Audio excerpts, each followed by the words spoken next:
Good. Welcome, first time people, to the VOD slash beginning of the stream.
Gah! I'm here.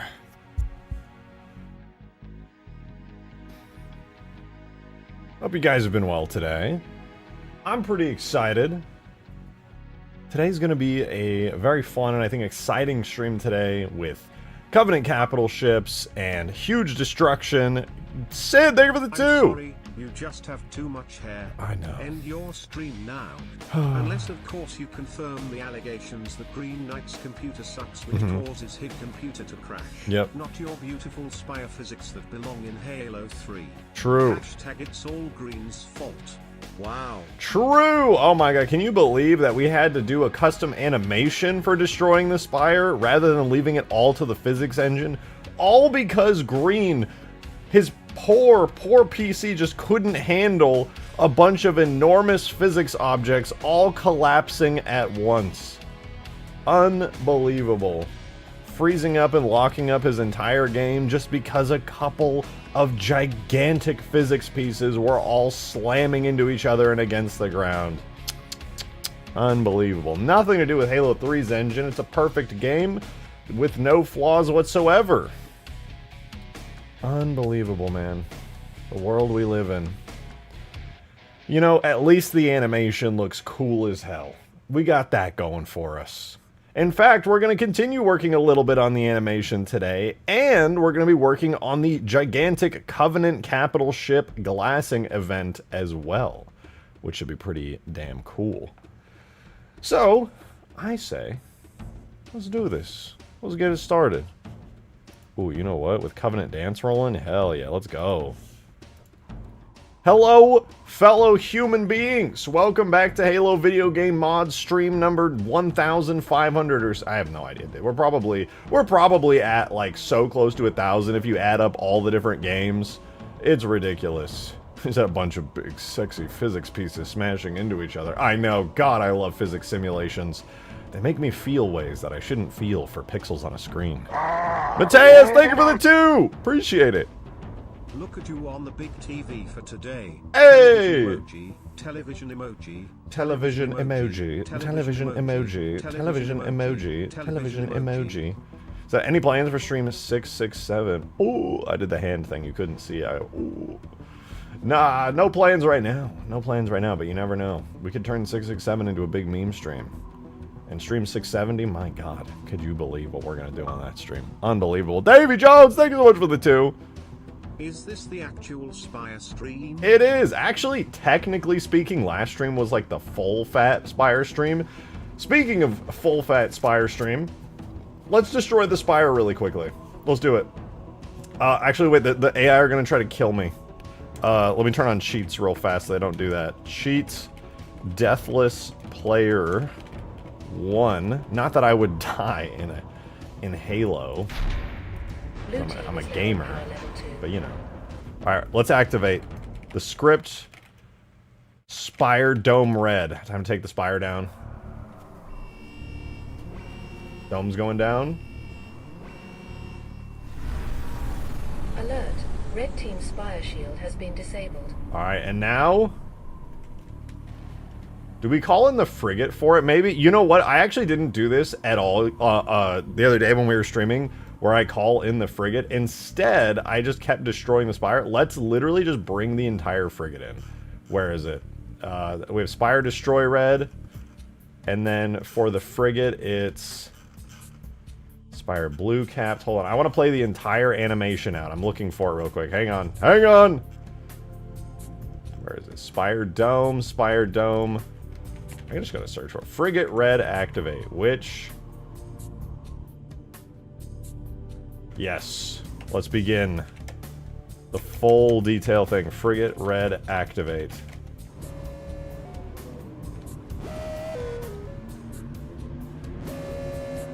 Warning. Red Team Spire is now targeted by UNSC orbital assets. There it is. The UNSC orbital assets in question. Beautiful. Beautiful! Oh, dude, I gotta add a little bit of extra fading to those giant snow particles. Alright, here it comes with the new destruction.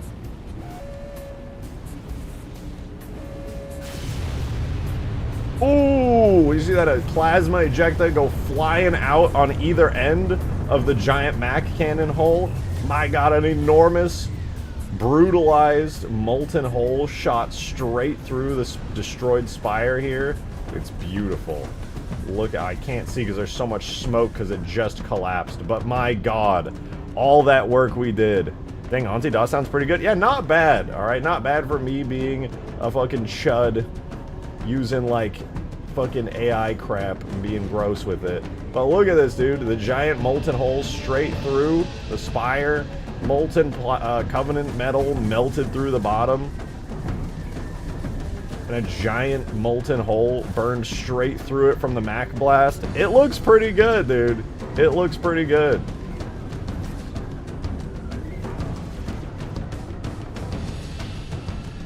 I like it. It's definitely like one of those smaller details that I think most players may not necessarily appreciate, but I think it's so cool that I'm just like, man, we gotta keep it.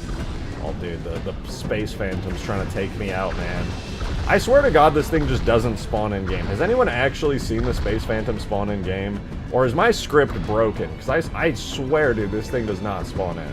I've seen it like once.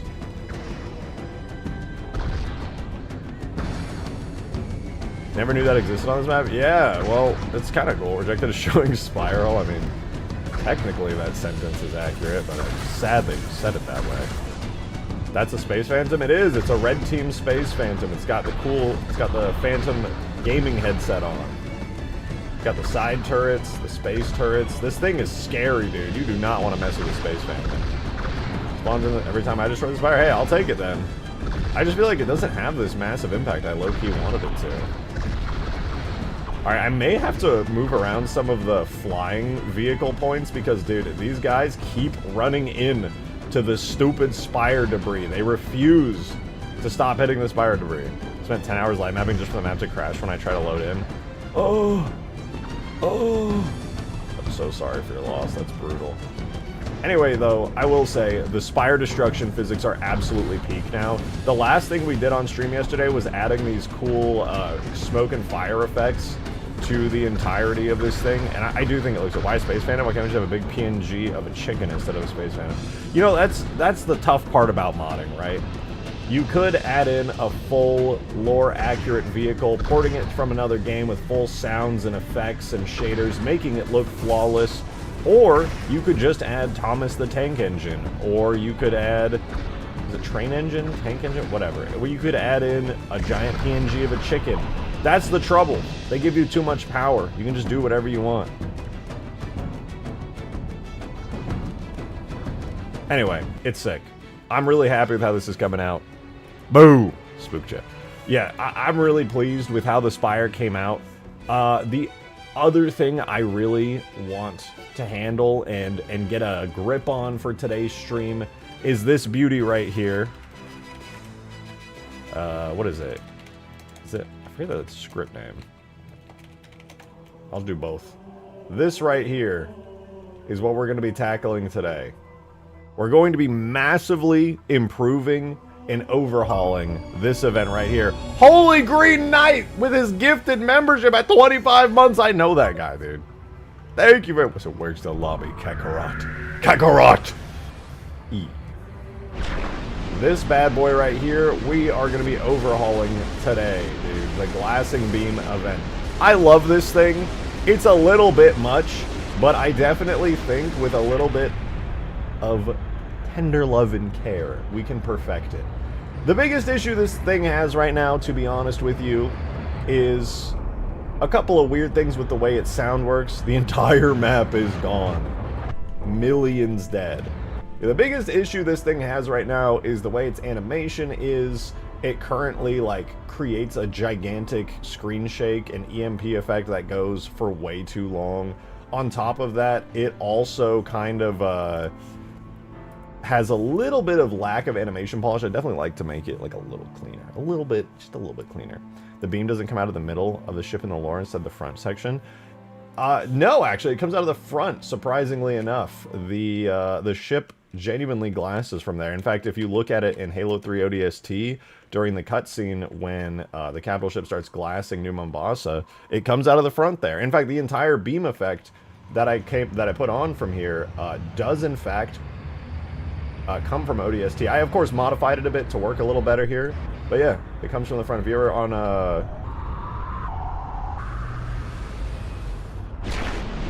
right there, this I believe is a gravity lift. That's like the Truth and Reconciliation style gravity lift from Halo CE, whereas the glassing beam comes straight out of the front. It's a nice effect. It's honestly just a shame you can't see it that well, because I turned the map's bloom values up so high that when it fires, it's just like this giant bloomed out cylinder that you can barely see any detail on. Low-key, it does make me want to turn the bloom on the map down, or maybe just turn the intensity of the effect itself down. It looks sick, though. It does look really sick, so I can't say I, like, hate it or anything. I definitely think it looks awesome. So, we do have the beautiful Spire Destruction to give probably a little bit more polish and love to, because I'm going to be real, dude. The Spire... Let's do Spire. I'll just destroy really quick. Spire Destroy Red. Cheat codes. I love how the effect looks. We have like debris and sparks come shooting out the side of this thing. Like when it blows up, you know, you can see like the plasma eject out in both directions. You can see debris and sparks go flying out in both directions. We did all that on the last stream. Plus we modeled in this gigantic like molten impact spot throughout it. That looks so good. I really love it, but I think we could still do more with it and improve it even further. That said, I'm definitely pleased with it. One of the big things that we also added in was the movement of these pieces here. All these destroyed bits, we still need to move this little chunk right here out of the way. It currently lands on the big Mega Mantis Pelican Phantom Tier 3 vehicle spawner. This one we fixed. Now it just kind of rests atop this area here, which looks nice, so that doesn't block your big vehicle spawner. It does kind of get in the way, I guess. But these pieces here, you can still spawn vehicles, it's just a little bit more difficult. So I might move that, maybe. At least this piece, because honestly it's a little weird that it even goes underneath that part anyway. So I might just like slam that one under the ground. It doesn't, you can't even really see it, and it's just kind of in the way. So I'll probably do that, because if we look on the other side, let's destroy the blue one really quickly. We were watching this effect play over and over and over. But yeah, if we look over here, that one doesn't really collide with anything too poorly. That one just kind of rests atop. This one does collide, but it actually doesn't cause any issues when you spawn vehicles. At least, I don't think it does. We can test it, actually. Yeah, it doesn't cause any issues. It looks, I guess, a little funny, but it's not that bad. It still floats on top of the vehicle spawner thingy. That's fine by me. At least over here, everything's good. We're not seeing any, like, major clipping. It's just this guy right here, which is, like, whatever. And I think I'm basically just going to move this little guy here out of the way. Because if I move this one guy right here, this big pillar piece, it'll open up a lot more space for players on red team to not have to, like, get stuck here on it. Be able to much more comfortably, like, move through here. What am I stuck on?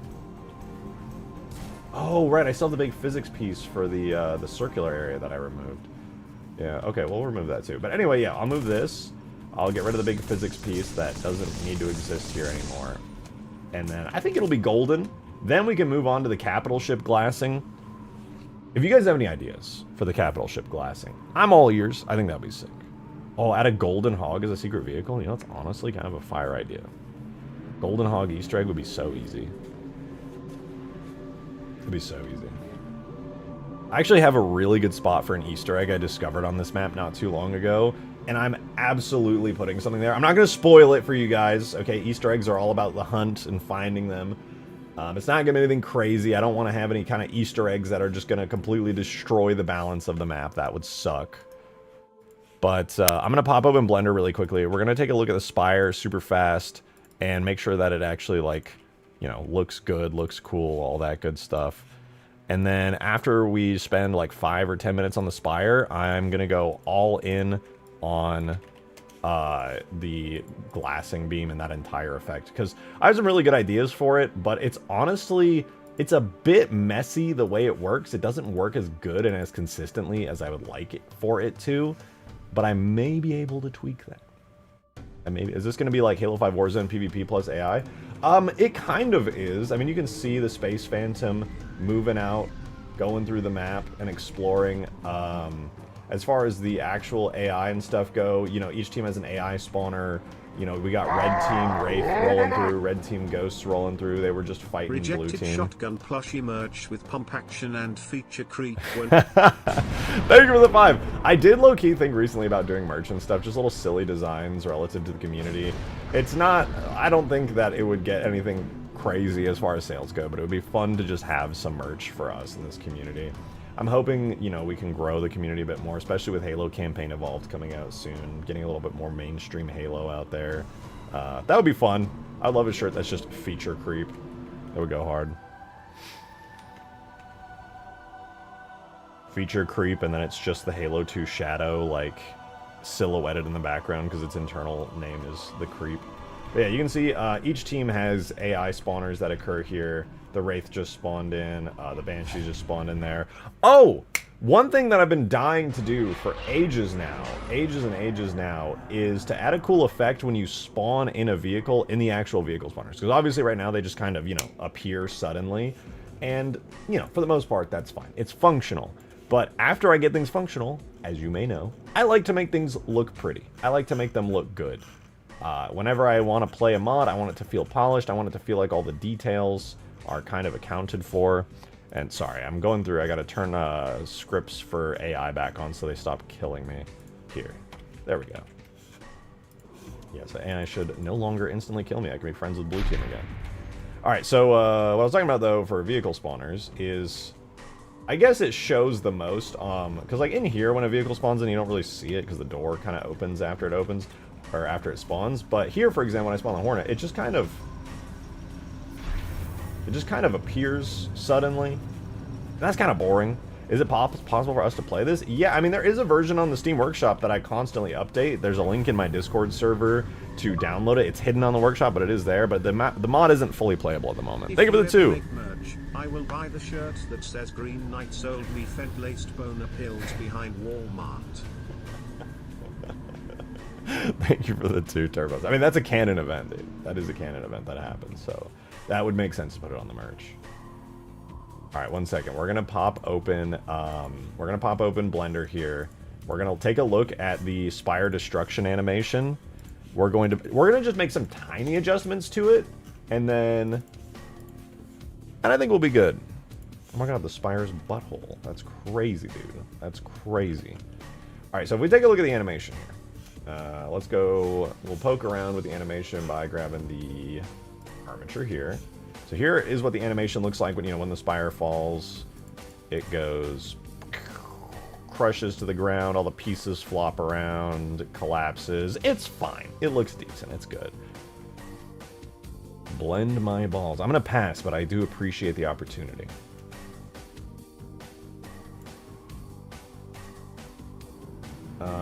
So we're gonna destroy the Spire again because I need to see here which one it is.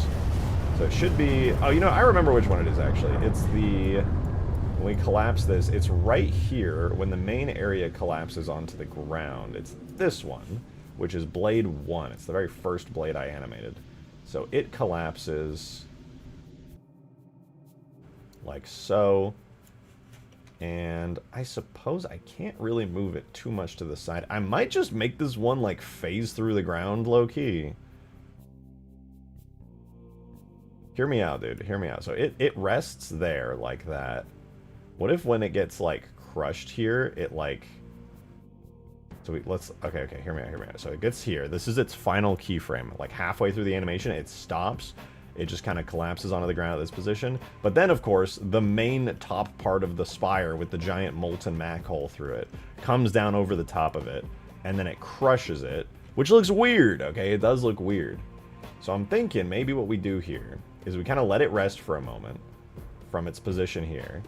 Then as this comes down, I'll add in another keyframe on it, and then maybe we could have it like... Maybe we could have it go like boom. And since it rests there, we could have like a relatively aggressive rotation action occur here. where we kind of go like that.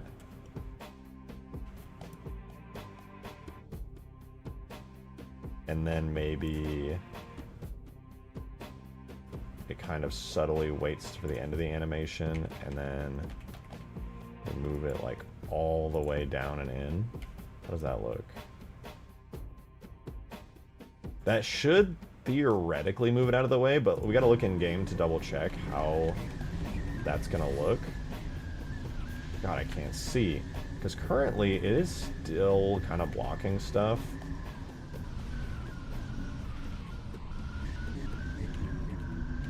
But I do think it would block stuff a lot less. Compared to, because its last resting position was here. And when you look at its resting position, it's like the buttons are like right here against the top part, which is like right here in game. So if we look at the new position, yeah, that's like completely out of the way. That's fine. I think that should be good, actually. Okay, so we're gonna export the animation out really fast. We'll do export JMA. It's a, you know, Halo 3 style device machine overlay position animation, so that's good. The other thing I want to do too while I'm here is the physics model. I removed the giant ring that you walk around on the top of it from the visuals of the destroyed one. Like, it completely turns off, completely deletes. So what I want to do for this is, now the physics model on this already, like, it low-key sucks. It's not good. But I'm going to delete the entire ring around this. And I think I may just delete the entirety of the interior physics model and give this thing a much more, like, standard physics model. Thank you for the 2, Adam! Through my captures and found a funny Permafrost clip I forgot to post, putting it in stream chat. Okay, I'll watch it. Let me see this. Where, not you. Oh, it was on Assault? Dude, I still love that we have the Covenant Space Pickle on Assault. No!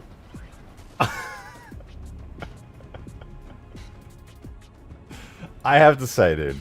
I have to say, one of the best unintended features I think the map has is the gravity jump equipment. When you activate it next to a vehicle, dude, they go fucking flying.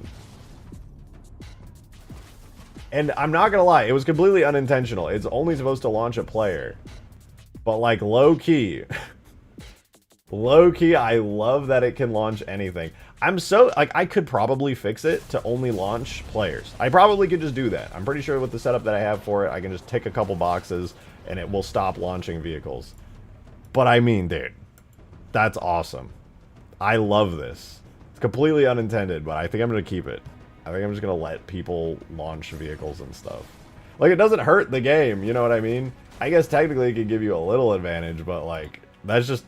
I'm keeping that shit, man. That's awesome.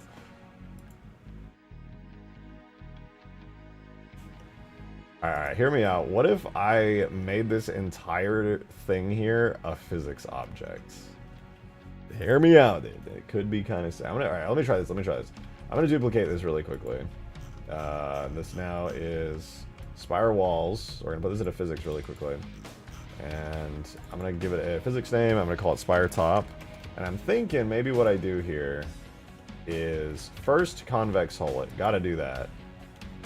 And then just kind of get rid of some of these extra faces that are just totally unnecessary. Simplify this model down a little bit.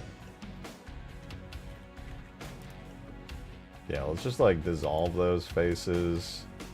Grab these random vertices that are here. We just let's do a merge by distance on like 1 meter.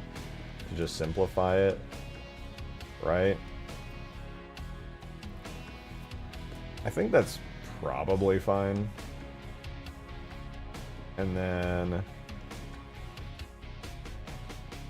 I guess I could just go in here. I'll just clean it up a little bit, you know? Like, it doesn't really need half these vertices around. Like, why do these even exist? They're just complicating the model even further, you know? Get rid of them all, dissolve vertices, convex hull, triangulate. Yeah, when you triangulate it only goes to like 82 verts. I think this is a pretty sick physicsy bit. And then if I use this, I can actually completely get rid of like all the internal structures, I'm pretty sure, because this kind of accounts for all of it. So I could probably simplify the hell out of this. I'll save this to like a new file, that way, you know, we don't overwrite it in case I do want to do like a detailed interior physics one day, but no, I'm going to be real, that day's not coming. It's just not.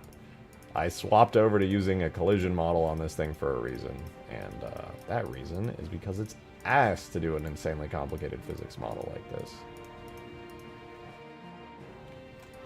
Oh my god, unselect the goddamn armature, thank you.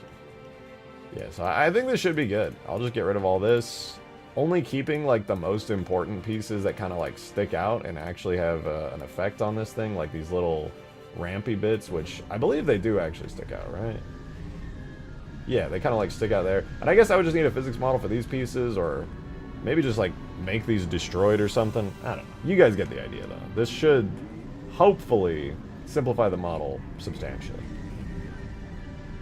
I hope. We'll put it in game, we'll see. So we already have the new, slightly updated animation in here. Let's export this out as a full-on Halo 3 model right quick. There we go. And then I now have the animation, which we're going to put into our Spire folder to overwrite the slightly now older animation. Should be under Spire Destroyed Animations. We throw that in there. And then for the actual updated version here, we'll just completely overwrite what it used to have. Now, I wish I could just hit the button to manually import this, but unfortunately this thing is so big and complicated that Halo 3 likes to crash if I import it by default. So we're going to run, first we'll run the physics command, objects, levels, multi. This will update the physics model. Sandbox, Forge, Spire, Spire Destroyed. So now we have our updated physics model. I believe the collision model is the same right now, so I'm not going to touch that. Then we're going to run the render model. Now, I can't bake lighting on this thing. I can't give it nice faded shadows just because it's pulled out of reach and it's a giant map object. It's way too big and complicated. But it should look still pretty good. Spire-shaped tumor. What? And then this will update the actual model itself. So the physics model we can at least test now, see how it feels. It's definitely like large and overbearing. I suppose I could make it a little better. What about over here? How wide does it float out here? This part's not bad actually. This, like, obviously it's like floating pretty substantially out here, but it's not too bad.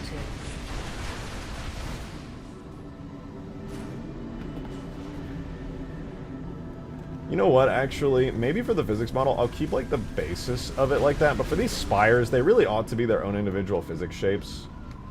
They're not insanely complicated, and it really wouldn't be a massive challenge to just give them, like, actually half-decent physics shapes. Perhaps I'll do that. At the very least, though, let's get the animations in now, because the animation's the real, actually important thing here.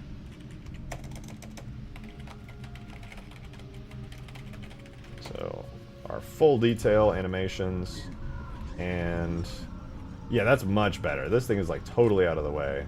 The real challenge is, does this new physics model interact too strongly here? No, it's actually like fine. It's a little weird though, because there's this like invisible thing here because I did like an overly simplified physics model. I think in that case, let's just give the physics model a little bit more love. The Spire Top is just slightly too simple. It's a really good physics model for the sake of like optimization, but it's just a slightly too much. I think what I'll do is I'm gonna grab these two right here, these two objects.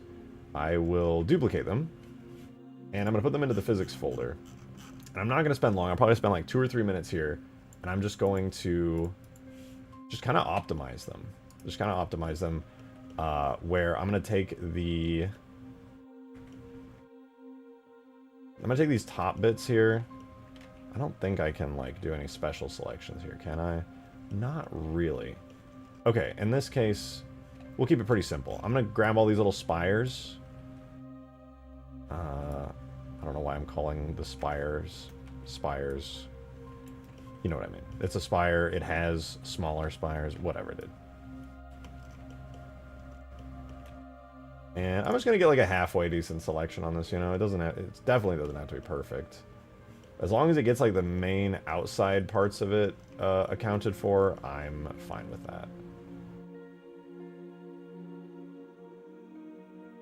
So I feel like that should be good. Yeah, it's got like most of the area selected, and that should be fine. Definitely doesn't have to be perfect. Oh wait, if I just do this once, actually, it should be like actually flawless. Okay. I got this. So we have this. And thank you for the 5 Stadia vlogs. Appreciate it. Where is the bomb or flag cap going to move now once the spire is destroyed? Oh, Will it go to the side base or move to the bottom of the spire? So currently, when you destroy the enemy team's spire, the flag moves to this smaller Forerunner structure here, like right underneath this little sand trap inspired structure I built up. And I still feel like this is the better move and the best place to place it. Reason being, it's much closer, you know, it saves you the entirety of the distance of all the way to there and then up. In a sense, it's a little bit funky because then it's like a longer route from over here in the middle to get to it. But you could also like take the teleporter if you capture it and then just go over here and grab it. I don't know if it would be smarter to put it over here. I don't necessarily feel like that's the better move, but it is a move. I do feel like this little hill here being the secondary flag cap location is the move, though. I definitely prefer that. As for where you capture it, dude, right now I don't know where the fuck the flag capture is. I think I might do like a little mini base right here, and this will be where you capture the flag too. Because just going from one spire to the other is so boring. Having to take the flag all the way back over here, I definitely think is going to be cooler. Right now, I think the flag cap point, yeah, it's like literally just in the middle of nowhere right here. So I'll definitely fix it and move this before the next playtest. But yeah, I think this is the best spot given the map's geometry and how I've modeled everything. All right, let's do this real fast. So we'll have this piece here, roughly. If we convex hull it,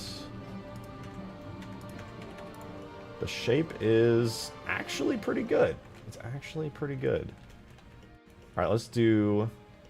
If I take this, right? Can I mirror it across this? Will that actually... You know what? I'm not going to be lazy about it. I'm going to do this the right way.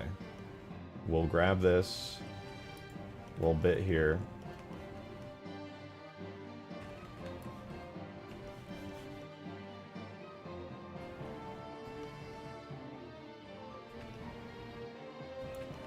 So I pulled it all the way out to the side there. I believe I didn't select this area though. It was kind of just like that.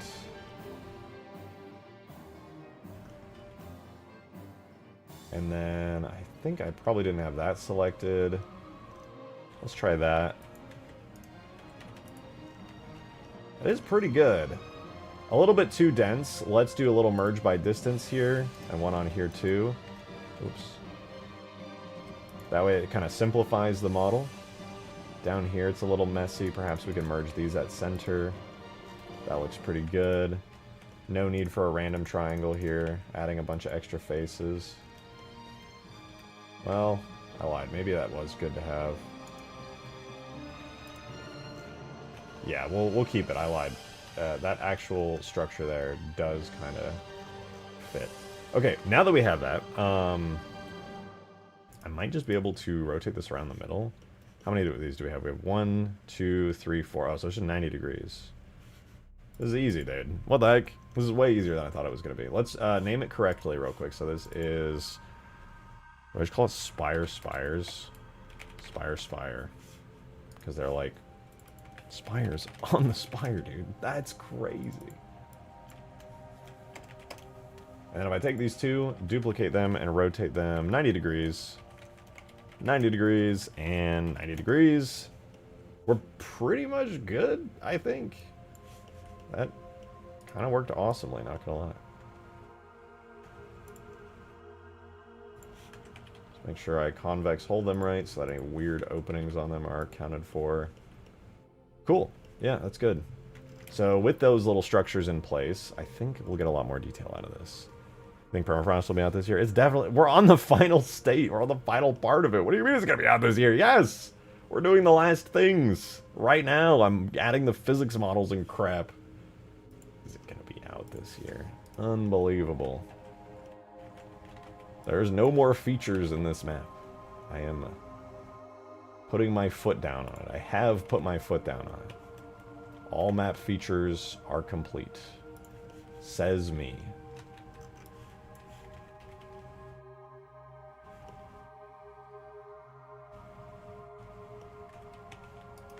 Okay, I guess the last thing I gotta do is whatever these little inward-facing structures are, those should also have a little collision model bit. Oh, they're already done. Sick. Yeah, we'll just duplicate this then. We'll just shove it into the physics right here.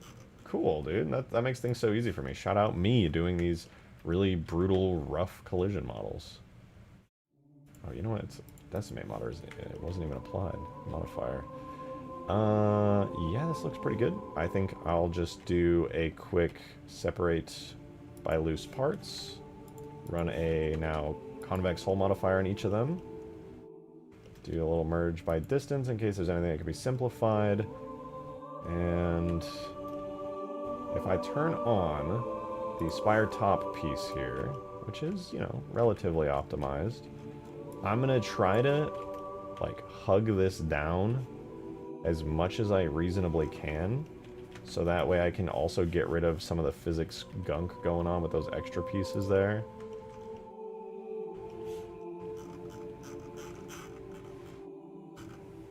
Where's my render model? I'm blind. Okay, there. So I think if I just do it, like, here...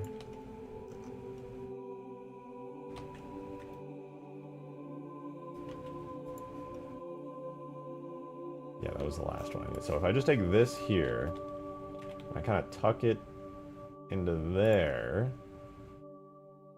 maybe expand it out just a touch, so that it kind of fills up the walls there. I think that's just about all I need to do.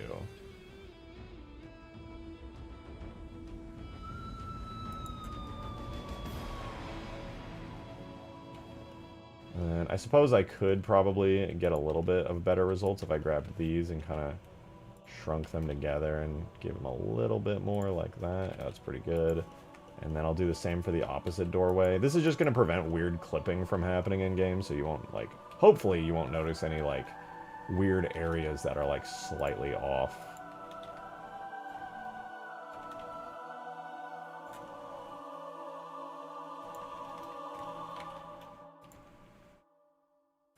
I'll just tweak it a little until I'm happy with it.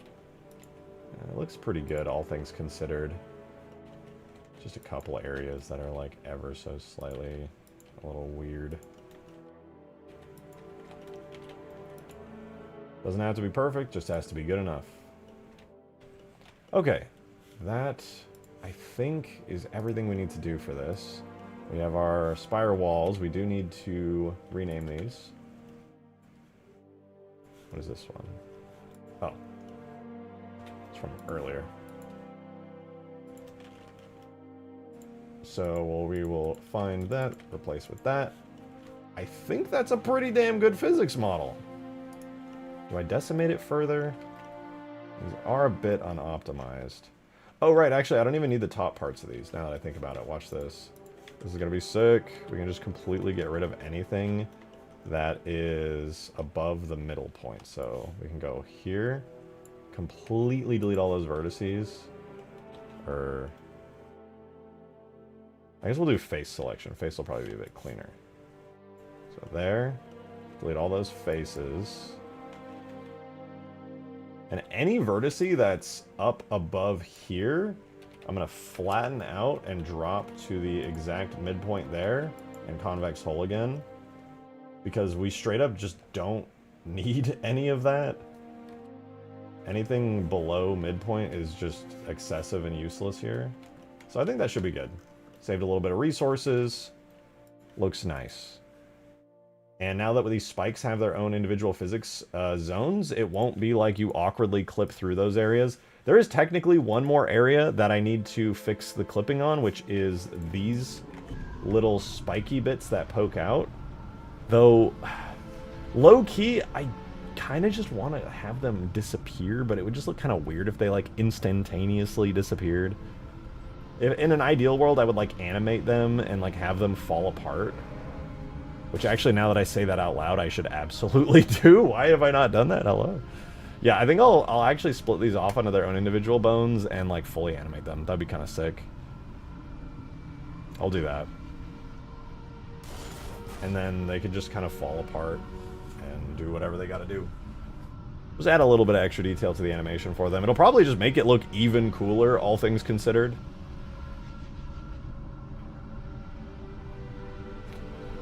Okay, it looks like we got it exported. We'll just poke around with the physics model here a little bit. Just got here, how are we doing the animation? We're doing physics, which is mostly done now, and I'm going to actually animate these little side chunk pieces here and make them look kind of cool. Alright, did the physics model import? It did. So we're going to test the physics model now. It should be a lot more, like, robust. You can actually, like, fall through these areas and interact with these little pillars, and you can't go inside it, obviously, anymore. It's fully destroyed, but as far as the actual shape of this thing goes, it's not too bad. I can, like, walk on these, which is cool, and fall through here. It's a lot more detailed for pretty much the exact same level of quality. I guess this is a little bit of a shame. I can't walk through here. There's kind of an invisible barrier on this part. I'm kind of curious to know why that is. Oh, it's this thingy. Yeah. Yeah, now that I think about it, I actually don't need, like, most of that. Hold on, let me cook real quick. I think I might have been able to make this even better. After I added these spires, this entire section here doesn't need to jut out nearly as much. So I can realistically just, like, pull it all inwards and move it down a bit. Same with this internal area here. Like, all of this, I'm not even certain needs to jut out as much as it does. At least on certain locations. Like right here, I can just straight up move these inward.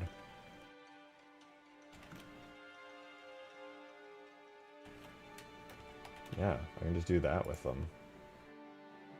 It matters on the doorways. The doorway sections absolutely need to, like, jut out a lot, but here, I can just tuck those in and away. The model doesn't even extrude out that far.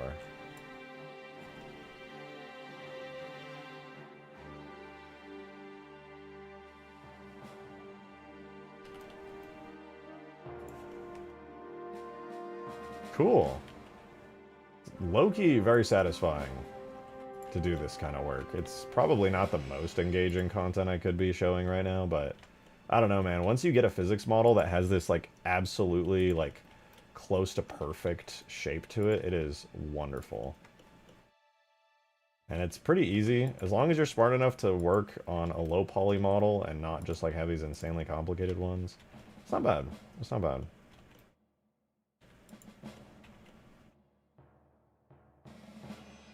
Yeah, that looks good, actually. It shouldn't have any more of that weird clipping. I think it should be pretty nice. We'll have those little indents. Blender stream. Listen, we're watching giant spire animations, okay? That's way better than just a regular old Blender stream. We're blowing up the spire over and over and over, and it's extremely satisfying. In fact, I'm feeling a little crazy. I'm going to do it right now. Watch it again.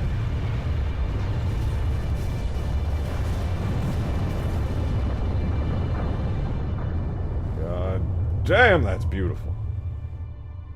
Oh, you know what? Hold on. Maybe I should add a gigantic, like, impact effect when the spire kind of impacts the ground here, like the main section of it. Boom. Well, it kind of moves slowly, so maybe, I don't know. Why did I just see the spire wiggle? What the fuck was that? You know what? I don't even want to know. In any case, I think the last thing I want to do is move these sections right here. As for these sections, these little side things, I think it would just look really cool if they just fell apart. Right now, it kind of looks weird that they just stick out. They look very fragile and thin, and I don't like that they stay structurally sound and intact upon the destruction of everything here. So what I'm going to do is I'm just going to add some extra bones into this and throw them in the animation and make them just fall off and fall apart. I think that's the best move here. Like, they literally are just, like, kind of separate floating objects. Okay, we'll do that. Give me 1 sec, though. I'm going to quickly use the restroom. And we'll do that the moment I get back.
Share emoji, share emoji, share emoji, share emoji, share emoji, share emoji, share emoji, share emoji, share emoji, share emoji, share emoji, share emoji, share emoji, share emoji, share. Thank you for the 2, Mateus. Appreciate it. Share emoji, share emoji, Share emoji. Share emoji. Share emoji. share Share emoji. share emoji, share emoji. Alright, let's see, how is this invisible barrier now?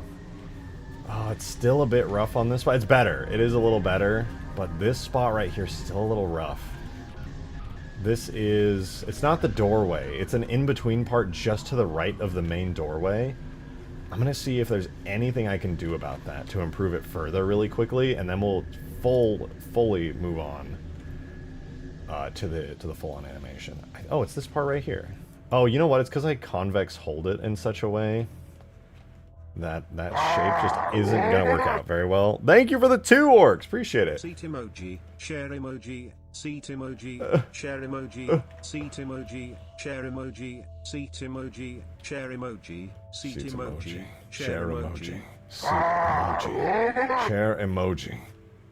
Thank you for the 2 Motorized wheelchair emoji, motorized wheelchair emoji. I mean, honestly, motorized wheelchair emoji. it's actually... motorized wheelchair emoji. Yeah. Motorized wheelchair emoji. Yeah. No, it's motorized wheelchair emoji. It's actually fine. Motorized wheelchair emoji. Motorized wheelchair emoji. Yeah, no. Motorized wheelchair yeah, emoji. this is completely fine, Motorized actually, yeah. wheelchair emoji. Motorized wheelchair emoji. Yeah, no, that's totally... Yeah, absolutely. That's actually true, and... If it gets hit by a Mac cannon, could you push it back a bit? As if it got punched, give the impact animation weight. Thank you for an actually real 5er. Thank you, Laggy. I would like to. In an ideal world, I would do that. The reason I'm not is because this is a double-sided animation. The spire is flipped in the opposite direction on the blue side, and it is the very same spire, which is why I did a symmetrical animation for when the background punches through it. Because when that one gets punched through and when this one over here gets punched through, they're basically reversed and inverted. Actually, this one doesn't even make a lot of sense if you try not to think about it too hard. The background actually kind of flies through in a slightly awkward way, but again, we just try not to think about it. In an ideal world, I would definitely add a little bit more punch to that and make it feel a little better, but I will say, in Reach, when this thing goes down, it doesn't really get punched in a particular direction. It just kind of goes sideways and falls down, so... It is what it is. It is what it is. But I will try to just optimize this physics model a little more, because this thing is so big that even when I make these tiny adjustments that you're seeing me make here, it leads to a pretty substantial impact on the actual physics model of this thing itself. So I think, like, even what I just did there is going to be genuinely kind of a big deal for this thing. Like, a single movement here can lead to, like, feet and feet of change in the actual, like, resulting interaction the player has with it. So I'm trying to make sure I get these right. I definitely don't want players, like, fully clipping through this thing. It'd be kind of awkward. Gotta do justice to this. Once this thing collapses to the ground and it's shoved directly in your face, like at the base, I don't want players having, like, awkward, out-of-place interactions with it. I want it to, like, actually work good.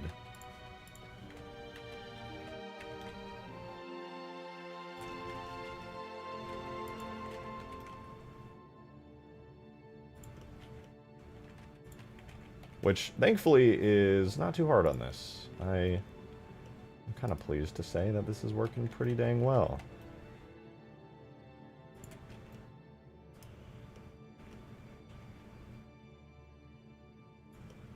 I think we're good here. And when you look at that, that one's actually hugging the shape pretty well. I think on the top here, the ramps are pretty solid. Everything matches pretty well. This one's a little bit off. Could I maybe move it a little more? Yeah, I could probably tweak this one a little bit better. Thank you for the 2, Sid. Appreciate it. Wow. Ow. Wow. Ow. Ow. Ow. Ow. Yo, Wow, bro, you ow, heard ow, me ow. right. Wow. Ow. Ow. Ow, ow, ow. Not 1 wow. 2 wow. But a wow. Ow. Ow. Ow. Ow. Ow, ow, ow, ow. Thank you for the 2, Sid. I appreciate it.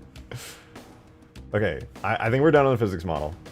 The next thing we're going to do is we're going to take these little slanted crescent-shaped looking things, and basically what I'm going to do is I'm going to give them their own groups. I'm going to give them their own bones so that I can add them into the animation, and I'm going to have it so they're just going to fall off. As this thing is collapsing, I might just, like, make them start... I don't know if I'll make them instantly fall off, but maybe, like, as it's falling, they'll kind of split apart, collapse to the ground. I think little stuff like that does go a long way on these animations to making it feel, making the destruction feel even more believable. So let's throw that in there. We'll re-import the physics model. Now I can finally test again. Let's blow it up. Alright, we'll come down to the ground here as it collapses. See, it's a little awkward looking that these little crescent things are just kind of there. Alright, how does it feel to enter this? Oh, that's so much better. That's so much better. Admittedly, I can clip a little bit to the round area, but, like, the actual physics model feels way, way more accurate. Now I'm not, like, bumping my head on a random invisible barrier here. Because, think about it this way. If you're, like, in-game and you're like, oh, they took down my Spire, but I want to go spawn in, like, you know, a Skiff, an anti-air wraith, you know, a Scorpion, and you're suddenly just bumping your head into this frequently, that would just suck. At least now it feels a lot more accurate to the actual shape of the object. So I think it's a lot better. That's a lot better. So now that we got that, I think we can get to the fun part, which is adding even more destruction animations to this thing. Get rid of that. Okay, cool. Let's do it. Hide physics. This is going to be purely on the visual part of the model here. So this is actually not too hard to do. In case you guys ever wanted to, like, rig and animate something and you've never done it in 3D, I will show you how to do it. Because you don't have a choice. I'm holding you at gunpoint. You are now going to watch this happen. So these are the parts that I want to animate. So I'm going to completely split them. Actually, I don't even need to split them into their own model. But I do need to give them a unique vertex group. Actually, I lied. I do need to split them just because of how I set it up. But you wouldn't always have to do this. So I take all of these pieces here, the ones that I actually want to animate and do stuff with. Make sure I got them all selected. Perfect. And I'm not going to animate the ramps. I feel like those are built into the side. Those aren't going anywhere. So we're going to split these off into their own section.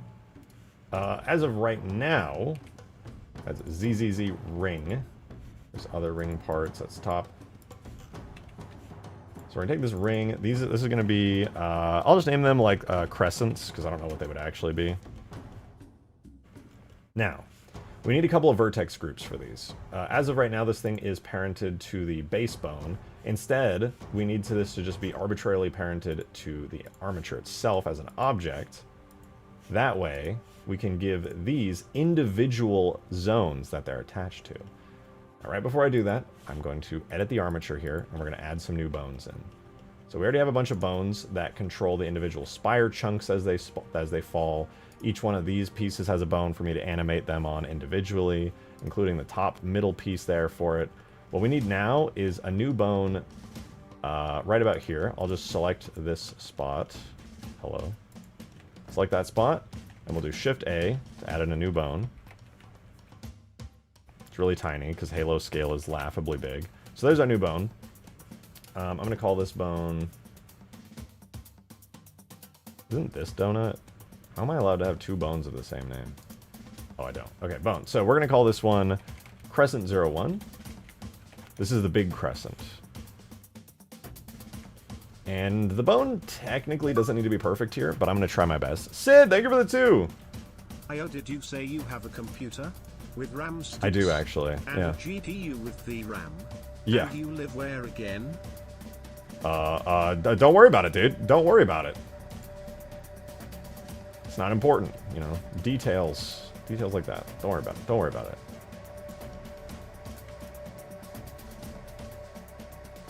Okay, we got our bone. I'm gonna edit its roll a little bit so it stops looking so damn weird. Okay, that should be good. I don't know what axis that's gonna be, but honestly, I just don't give a shit. So I think for this one, actually, this is gonna be 2 separate pieces. I'm gonna duplicate this and make a second bone. Can you believe it? Crescent 01 underscore 1. Holy dude. I'm so crazy for coming up with that name right now. Alright, we'll put our cursor right here, so that's like right down the middle, and we're going to move this part to it. And then as for the base of this one, where do I want to put the base of it? Let me move that up and out of the way. I guess I'll just do it right here. The actual positioning of this, again, really doesn't matter that much. It's fine. I do want it to be centered for the sake of my brain being happy, but it doesn't matter. Alright, there we go. We got another bone. We'll just offset its roll a little bit. Hey, it actually got a nice little 90-degree roll to it. You'd love to see it. Okay, so we have Crescent 01 underscore 1 and Crescent 01. Beautiful. That one gets 2 bones because it's very special and very cool. As for its parent, I think we're just going to make it the root, because I'm going to have all of these essentially fall off right away. And this one's also going to be parented to root. Let me make sure root doesn't actually move anything. Are you root? Or what are you parented to? Parented to root, but with local rotation.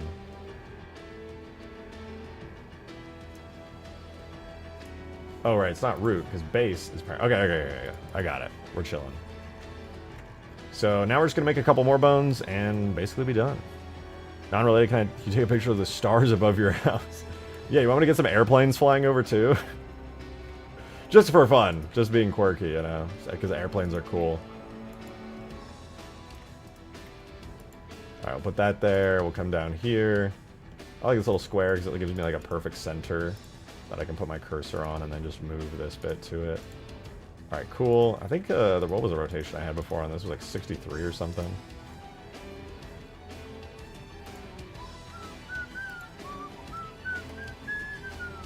I will say this, guys. If you're ever putting down bones, at least the way it works in Blender, make sure you adjust your roll on your bones so that you can get at least reasonably good access. Because if you have a roll like this, it's going to be weird as fuck to do bone rotations. Try to, like, even it out to a nice clean 90 degrees. It's not perfect there, but it's like, decent. Alright, anyway, this bone, it needs to be parented to the root, and we're going to call it Crescent 02. Then we're just going to do 3 and 4 over here, and then be done with it. So let's go ahead and add another new bone right here. And we'll just do the same thing. We'll repeat this real quick. Thank you for the 2, Gucci Pasta. Good to see you, man. I think it's been a minute. Hope you're doing good. Make this stream a mod Halo Reach. Computer. Mod Halo Reach. Computer. Make Cortana's feet 10 times bigger.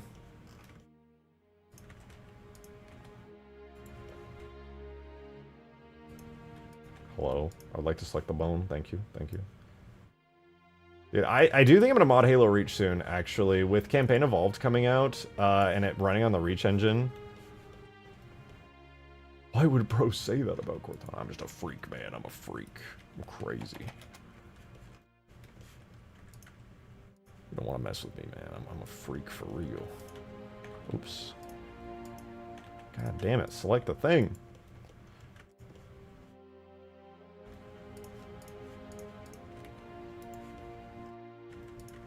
But yeah, I want to mod Reach. Right, that's what I was saying. I want to mod Reach because with Campaign Evolved coming out, and it running on the Reach engine, it's gonna. I know I'm gonna get like super inspired, and I know I'm gonna want to start like porting over Campaign Evolved assets as they become extractable, and I'm gonna grab, you know, the fucking PBR shaders that are gonna make it look as good as Campaign Evolved's materials and stuff. Ugh. Arbiter's hooves, though. Yeah, I didn't even think about that shit. You're so right. Alright, now that we made all these, to hook them up to the bones, it's so easy. We literally just go to vertex groups. This one is Crescent 04, assign, and actually I do think I forgot to name this bone. Oopsies. Here is Crescent 04 with its bone parent as root. This one also is Crescent 03 with its bone parent as root. Alright, so now we have these lovely bones. So this one is already Crescent 04. Beautiful. We can come over to this one, and we're going to give it the group. Oh my god, dude. Spelling Crescent. Never use complicated bone names, man. Trying to type Crescent a bunch of times, I'm going to fuck it up and it's going to cause issues because it's hard to spell. Alright, it's Crescent 02. And then lastly, this one... Technically, I gotta grab all of that. Lovely. And then a little bit... Well, fuck. A little bit there, a little bit there. No! A little bit there. Is that everything? Oh, beautiful. So this one is the top, so it's Crescent 01_1. And then lastly, we need Crescent 01. Thank you for the $5, Gucci Pasta. Appreciate it, dude. Wow, it's like the universe is giving you a sign to make the most amazing invasion mod. Crazy, who would even think of that? Not me, that's for sure. Ooh, and with the Halo mods launcher coming soon, trademark, little TM there. Thank you for the 3 bits. Remove RJ's voice privileges for that Cortana comment. I don't know what you're talking about. His pee-pee for good measure. No. I'm the one who controls the penis explosion chamber, okay? It's mine. You have no power here. You have no control. Alright, last thing we're going to do is add an armature modifier so this thing can actually, you know, move and deform. And I think maybe, just maybe, we're good. Look at that, dude. I can move them around, do whatever I want with them now. I've hooked them up to the bones. They're bona fide. Boner. I think they should be fine. Now we can make them look cool as fuck, dude. Hell yeah. So I'm going to grab all of these. We're going to insert a keyframe into the animation at frame 1, where they are right there. And the second keyframe as well, because that's just a halo. So now that we have that, we're set. We can actually start to animate these pieces. I'm probably just going to make them fall to the ground, if I'm being honest. But they'll look cool, having them just kind of like pop off and like move around. We're going to do them one by one as well. I think I'm going to start with Crescent 2 right here. So let's see, this thing starts to fall. In fact, I'm gonna use the base as a reference here. So base has like its thing where it kind of goes there, starts to rotate a little bit. I'm gonna do the same here, where we kind of like have this bit rotate, maybe even rotate it down a bit. All right, so as this starts to fall, this piece kind of, well, maybe it doesn't need to rotate so aggressively. Oh, this is my favorite fucking thing, dude. I love animating weird little objects getting blown up. Makes me so happy. Alright, so next keyframe for the base is about here. I think I'm going to do, you know, we got to match the rotation a little bit, maybe move it out and down a bit, like that. So now we kind of have it from here to here. And that is where the base keyframe is. It's just a little off. I guess I can do an in-between keyframe to match it up. That way it doesn't feel like it's falling too much. Just kind of like that. Okay, not bad. So then the next keyframe.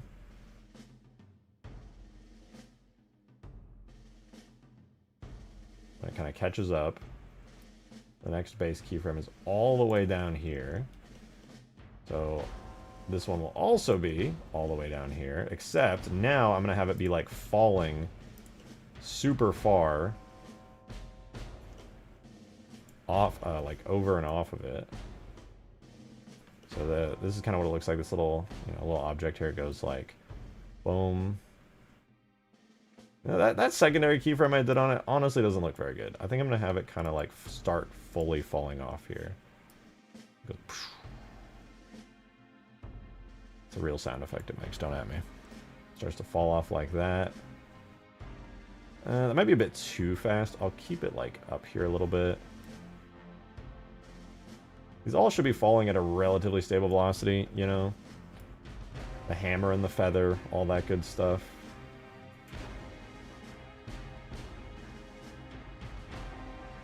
Boom. Starts to fall there, and then I think I'm just gonna straight up have it like just fall through the ground.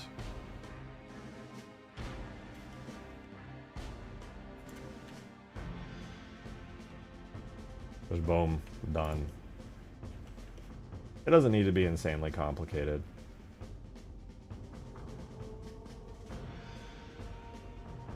Alright, but it looks a little funky right now. The way that it animates, it like... Let's watch it. Yeah, that is really fucking weird, dude. What is it doing? And it goes there. There we go. Boom. Starts to fall. It like stops and pauses and then speeds up. Yo, Crescent 2, what the fuck is going on, man? Maybe I need to just like simplify it, dude. It's being weird. Just boom.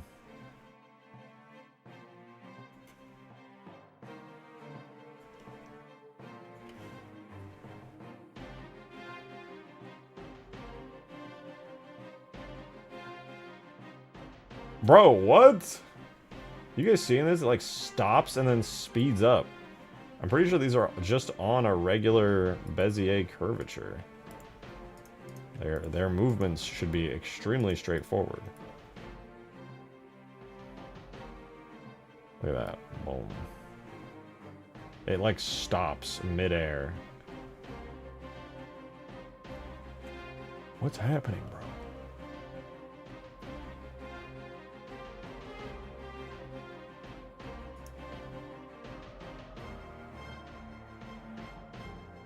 Why? Why is it just stopping midair, bro? It looks so goofy. What the fuck is that?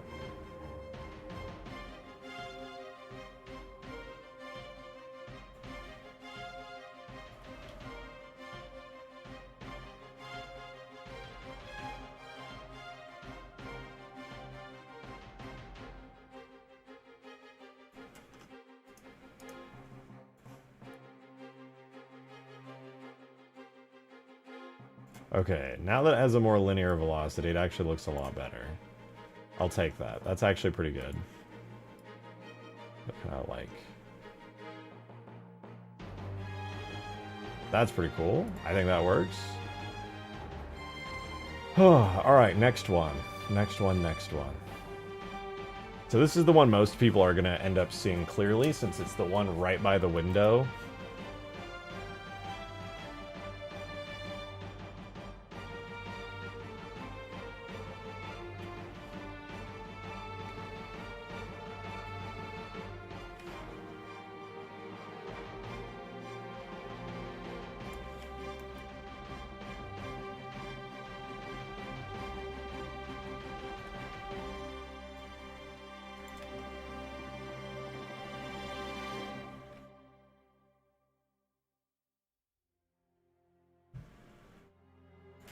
It's going to keep falling.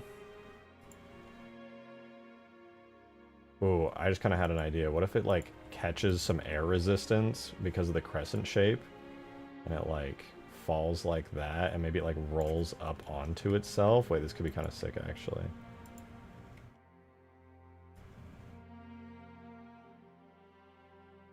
Okay, like, maybe it rolls up onto itself, but it doesn't go flying out so far. So we have it kind of do that, where it follows that, and then maybe we could do that. And yeah, it kind of falls up onto itself like that. And as it continues to fall, it'll like kind of just hit some random chaotic angles. And then we could just have it continue to fall reasonably consistently.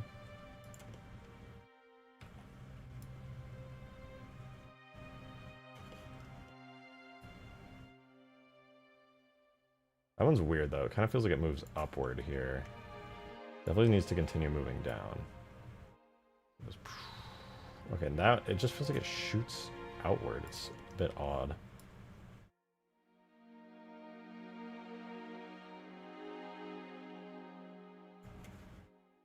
And it kind of continues a rotation there. I think what I'll do is I'll just kind of keep it rotating like that. And then for here, keep it rotating like that, maybe. Alright, so now we have it kind of like falling, flying around. Going on holidays broke my modding concentration. Now I'm doing Assassin's Creed 1 playthrough. Hell yeah. Oh, I want to play Assassin's Creed 1 again, dude. It's been forever since I last played it.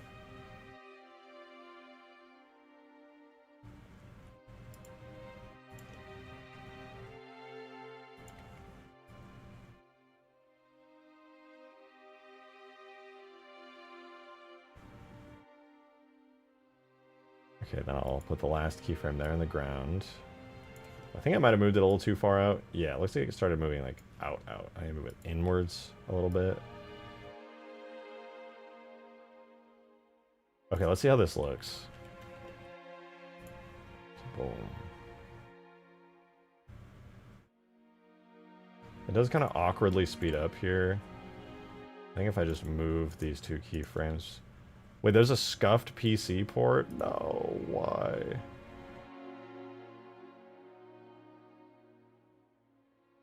I mean, it's not bad. It's a bit floaty, but that's kind of what my hope was.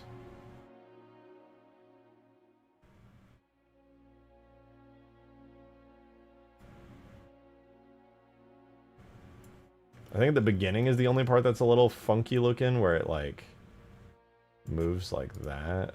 It needs to just still go up and in a little more like that. The crescent's supposed to be like level with this thing. So actually, it should be more like that.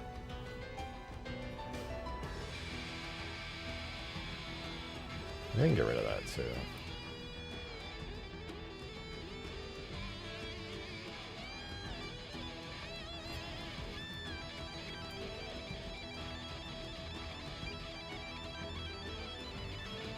You know what? I just realized it kind of like, it gets hit, right? And then it flips out over to there. I think I need to like have this thing continue to flip and spin a bit. Like even more so than it already is.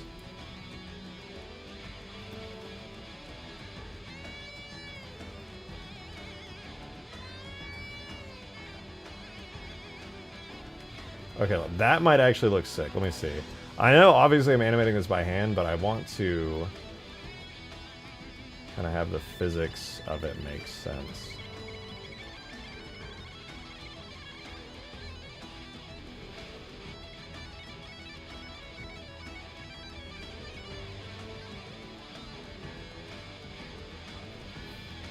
This is not bad. Where's the lobby? Dude, god damn it, man. There's no freaking lobby, dude. Okay, I'm not really seeing any clipping either. Like, there's a little technically, but I don't think it's too big of a deal.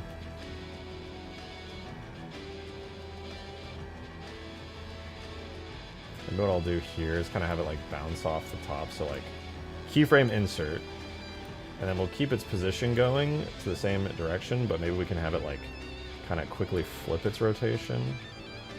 Goes boom. And then we'll kind of do this. Let's try that. So it kind of hits and spins and then goes into the ground. Ooh, dude! Dynamic interactions! My god! Let's take a look at it.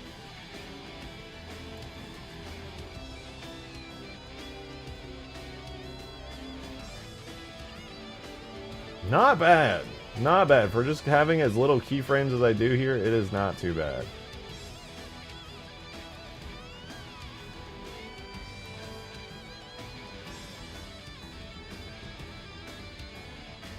And lastly, I'll just rotate this piece up ever so slightly to really sell that movement.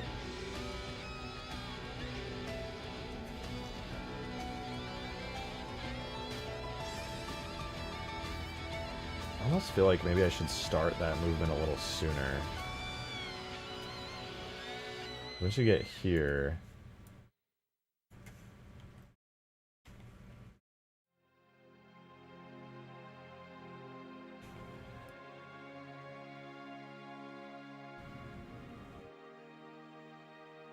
on the halfway in between part, the movement's a little awkward.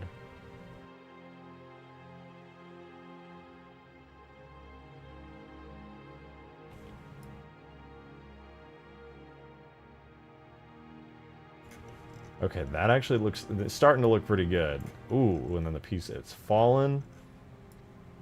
And then it hits right there. And then it rotates out. And then it slams into the ground and it disappears. Sick, dude. Oh, that's so good. I think the one I'm most excited for is this, because this is 2 individual bone pieces. You're really good at animating? I'm not. I'm very mediocre at animating. But I'm grateful for your compliment.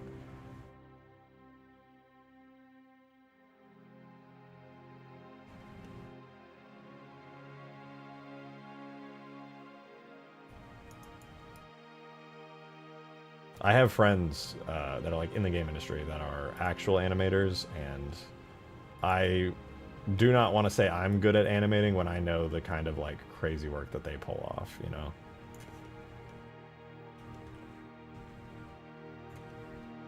That hole is... it's a bullet hole, dude. Stop making it weird. I want to try to make these as dynamic as I can, different rotation values and things.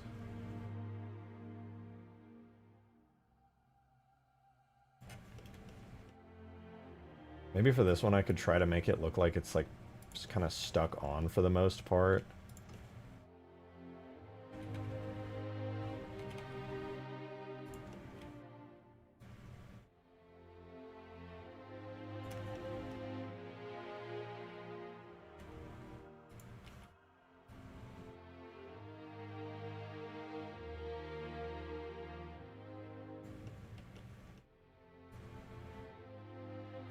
It's annoying though because the interpolation loves to just like move shit around.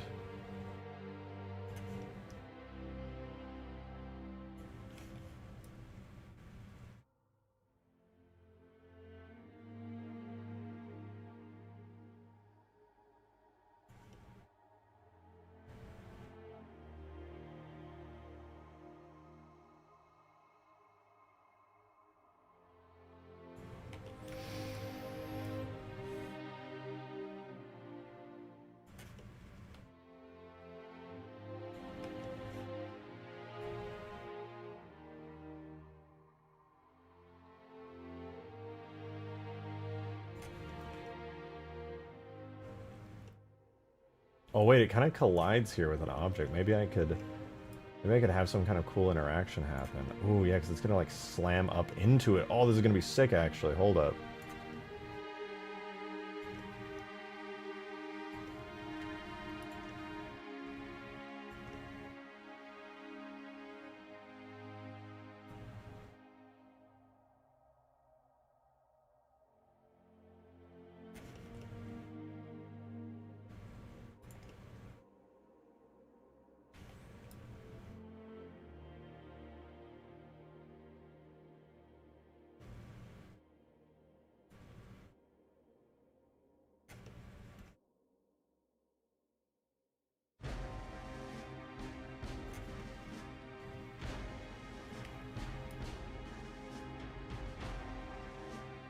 I don't know why.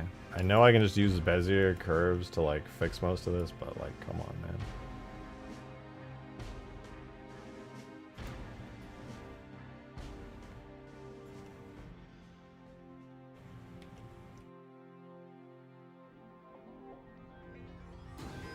It's like jittering around because I have to use so many keyframes just to keep it up.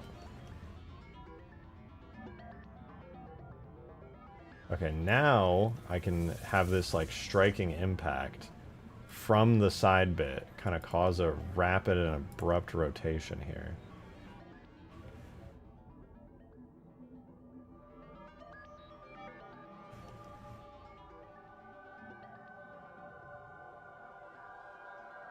Although, I should probably move it like upwards a bit, like that. So it looks like it kind of strikes it from that angle, like it hits it. Yeah, sick. That's so cool.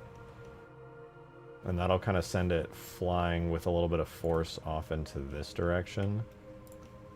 Which maybe it'll hit this next piece too.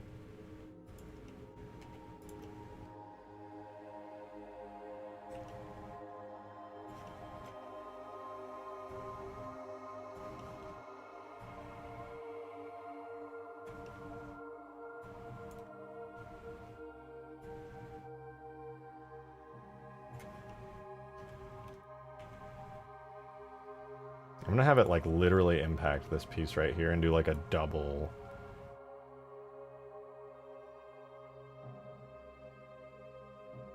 Maybe after that it can go like flying out to here.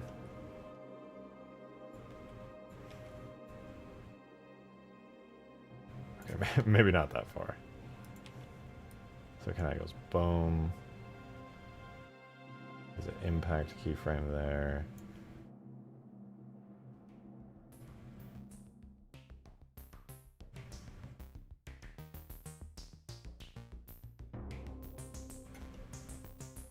I'm gonna preemptively load a keyframe of rotation here, so kind of boom. To make it more subtle. Maybe move this one out a bit so it kind of goes boom. Okay, okay, this is kind of sick. Move it down and out like that.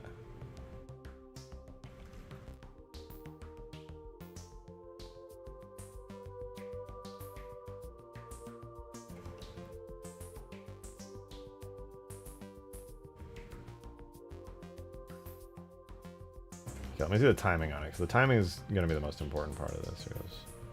Boom. Okay, now it's super choppy. I gotta get rid of some of these keyframes, man.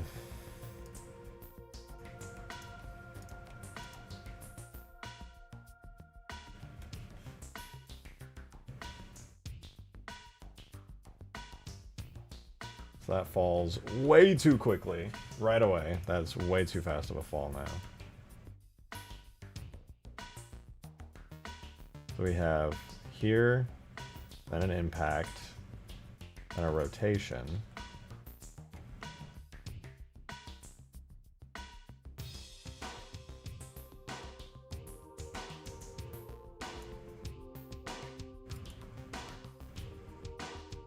So this drop is too quick. So I'm going to get rid of the future keyframes and just kind of move this up a bit.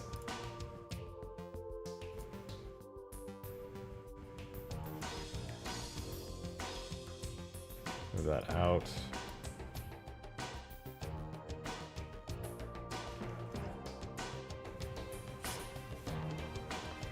I wanted to have it do a second impact here, but I don't think I'm going to be able to get away with that.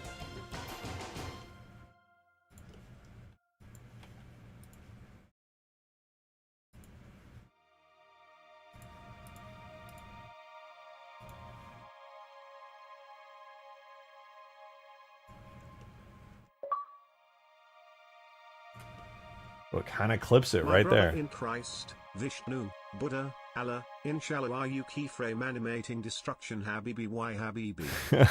Thank you for the 2, David Jones. It's because I don't really have a program I use to like do it any better or cleaner, so I'm just having fun kind of keyframing like fake little animations here, trying to make it look reasonable. For the sake of Halo, I think it's fine.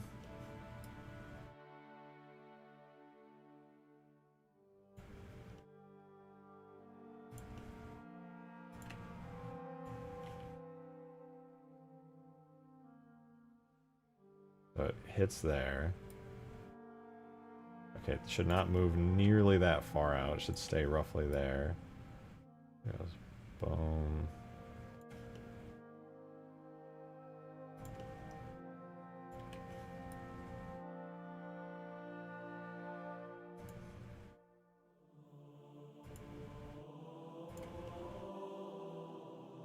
Yeah, the timing on this one's a little rough.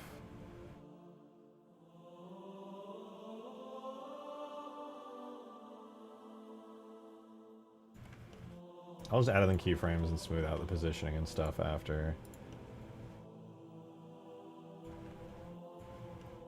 I thought Blender has... It probably does, but...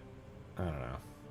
These all have, like, weird collisions and stuff that don't make sense, and I kind of need it to do, like, clipping and stuff, but only on certain areas. Which makes the reality of doing, like, an actual physics simulation tough. And also, I just don't have experience with that, so it's, like, kind of brutal.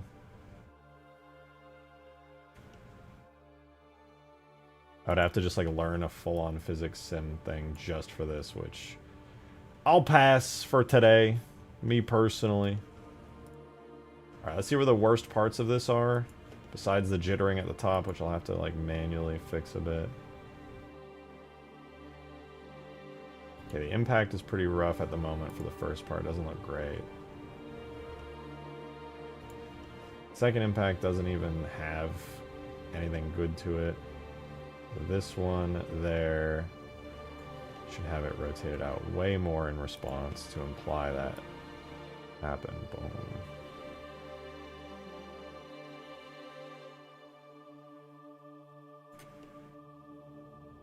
I think it also should have a force kind of pushing it up like that a bit, so it kind of goes boom. But then this frame doesn't make a lot of sense in response. I'll tweak that rotation value, so it kind of goes boom. Maybe make it a little less intense. Boom.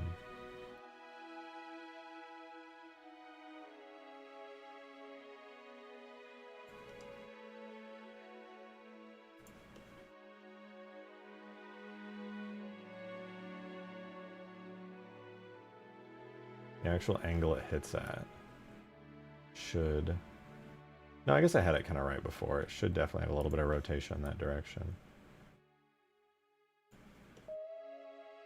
Not as much, maybe.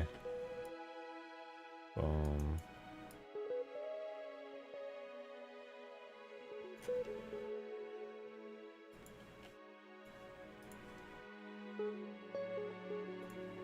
I think it's, I'm just animating it a bit too strongly at the moment. I think it just needs a little bit less. Would it be possible to spawn in those smaller pieces for dynamics since I haven't baked into the animation? It definitely would be possible, but after seeing how rough of a time Halo 3's engine had it, I, like, low-key just don't even want to test it. I did think about it, though. I did think about it.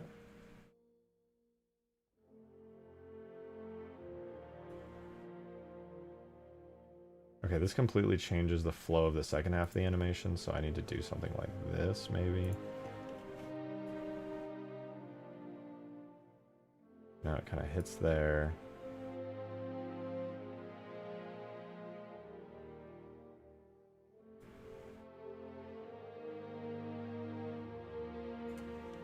Should probably go like there. It kind of stuck there for a second.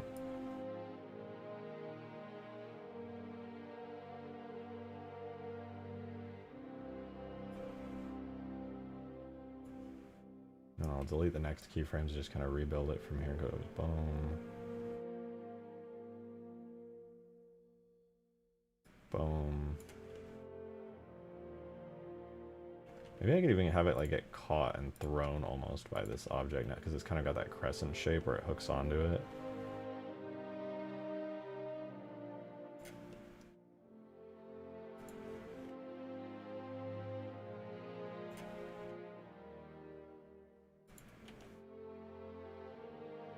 So its momentum kind of had it going that way. And it would kind of strike that. Still think it should maintain some of like the rotational momentum where it kind of like was going boom. That would probably translate into momentum like in this direction a bit. But outwards, kind of like this way. And maybe a bit out there. Let's see, how does that feel? It's like boom. Okay, no, not like that. I think it should go the other way now that I'm really looking at it. I'm doing way too much for this, but I think it'll look sick.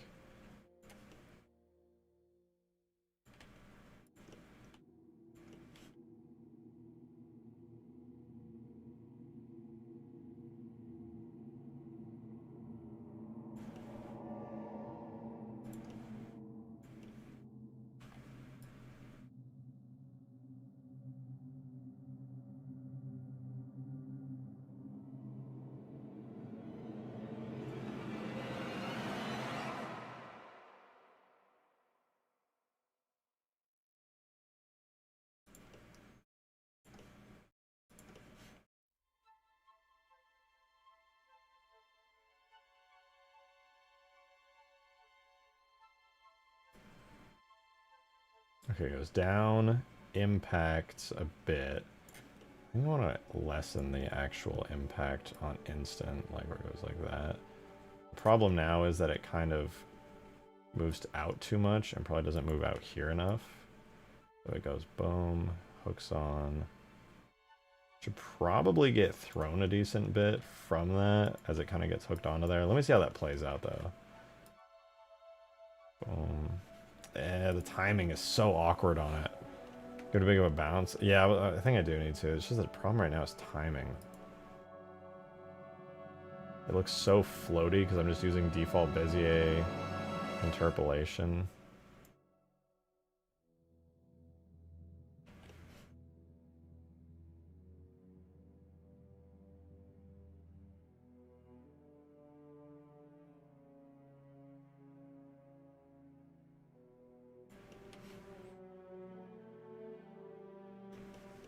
I might just get rid of this whole hooking thing.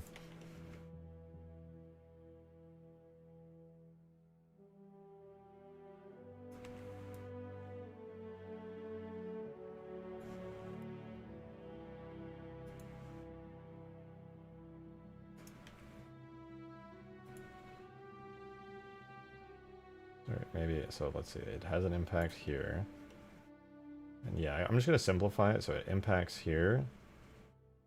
And that causes it to rotate down and over.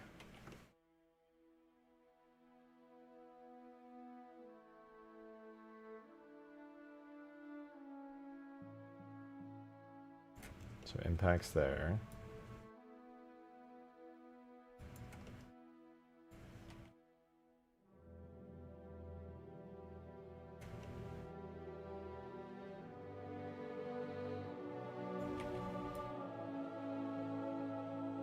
I need to keep its falling momentum while we're just giving it a little bit of a pause and maintaining its now like new rotational momentum.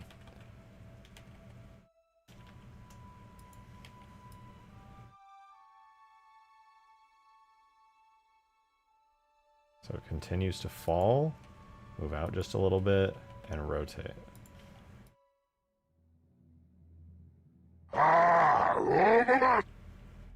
This is a pain in the ass. Thank you for the 5 minutes. Have you tried using jiggle physics? You know what? We can try jiggle physics out. You know what? Fuck all this shit. I'm not doing a second bounce. The first bounce looks fine.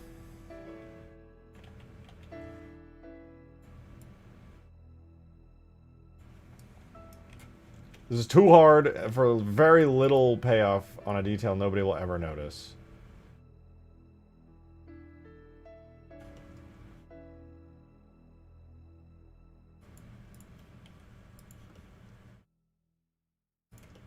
It's just gonna fall, man. With science.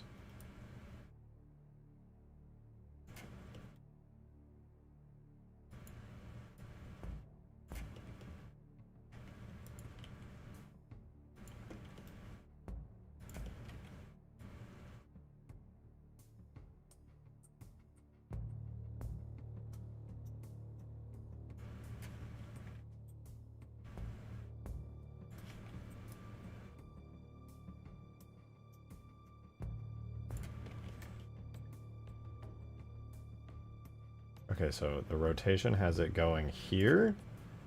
So it's rotating kind of around that axis. And it needs to do more of this.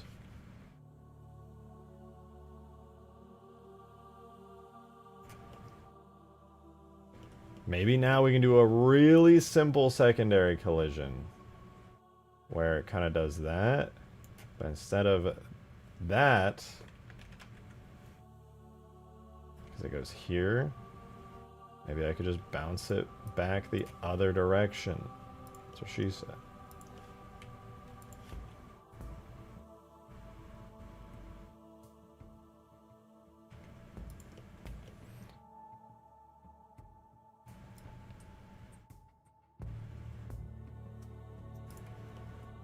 Move it slightly out. Slightly over. Dude, oh, we got this. This is it. How much for you to add a flyable? I don't know what that is. I'm going to be honest with you. I have no clue what that is.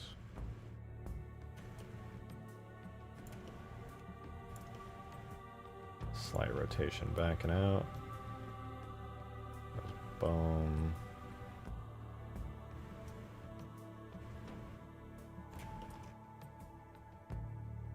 Impact occurs. Actually, impact occurs roughly here now that I'm seeing it, right? And then the resulting reaction. I should probably have a slightly heavier reaction. Slightly more, so it goes like boom. And that would lead to more of an extended rotation force here. By the time that hits the ground,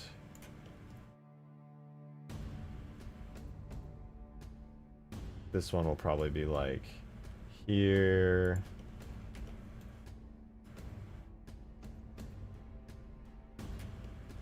And then like down here more than likely.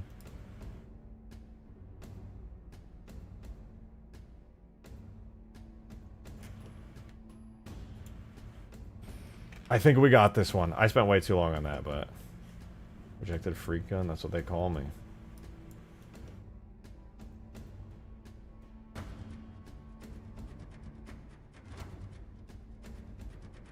Not bad, actually. The top beginning part needs a little bit of work because it kind of floats around, but as far as like dynamic interactions with falling debris goes, it's passable. It's not. It's a little wonky, but it's passable.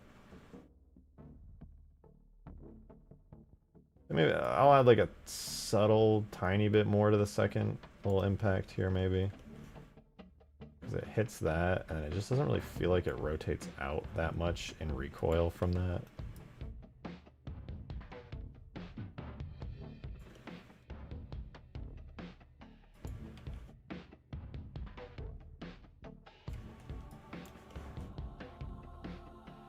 Like almost all of its other momentum should be stopped and then like thrown around. So okay, let's try again. So it starts falling, hits that, does a cool bounce, hits that.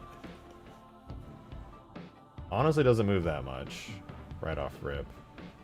I feel like maybe I should insert like a halfway keyframe here just to add a little bit of that extra oomph to it. Boom. Now, you know what the problem is, I think? Is that the Bezier curvature on the rotation values does not cause like an instantaneous rotation.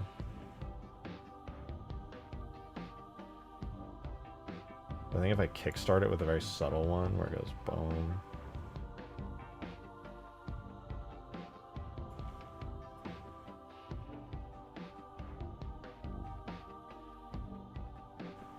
Nah, I overdid it for sure.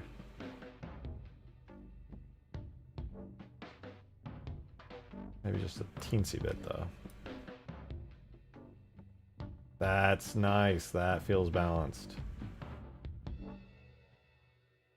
Exaggerate it just a touch more. And then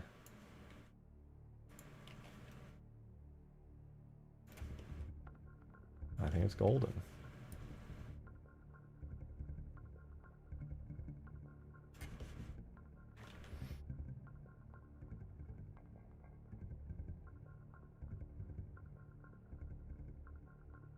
So falls, hits that.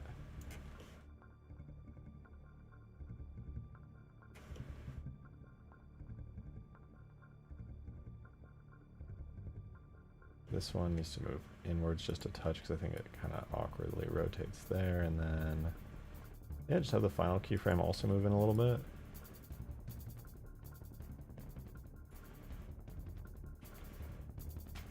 I think we got it. Ladies and gentlemen, we got him.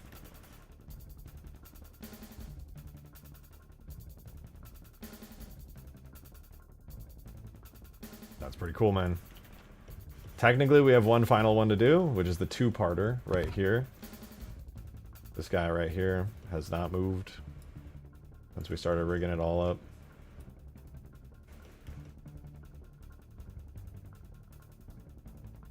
I'm gonna watch this in real time because there's a distinct possibility that looks terrible. No, it actually looks good. It holds weight. The only timing I saw that I felt like could be improved was the secondary part of the fall, which feels a little bit slow.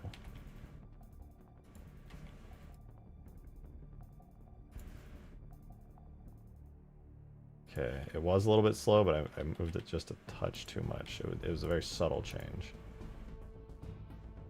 Nice, dude. That's great. All right, so for this one, so to adjust the gaping hole to not be so straight, because there's every time an angle when it shoots. The problem that I was trying to solve by making it slightly offset is the fact that these two are mirrored. That tower over there is a direct, not direct actually, just a slightly implied mirror of this one, which means they're not like flipped perfectly. The angle of the two of them are slightly off, kind of like this. Like the bases on each side, one base here, forward being this direction. They're kind of like this a little bit. So when the frigate hits, one of them's going to be relatively straight and the other one's going to be like kind of an off angle. And I was genuinely just trying my best to make it look passable in directionality. It's kind of on me for not making a separate base for blue and red, but I'm so deep into the development of this mod at this point. I would if I could, banana, man. It low-key bothers me as well. I'm just trying not to think about it because it's the kind of detail that like you'll notice for sure, but thankfully I don't think most people will.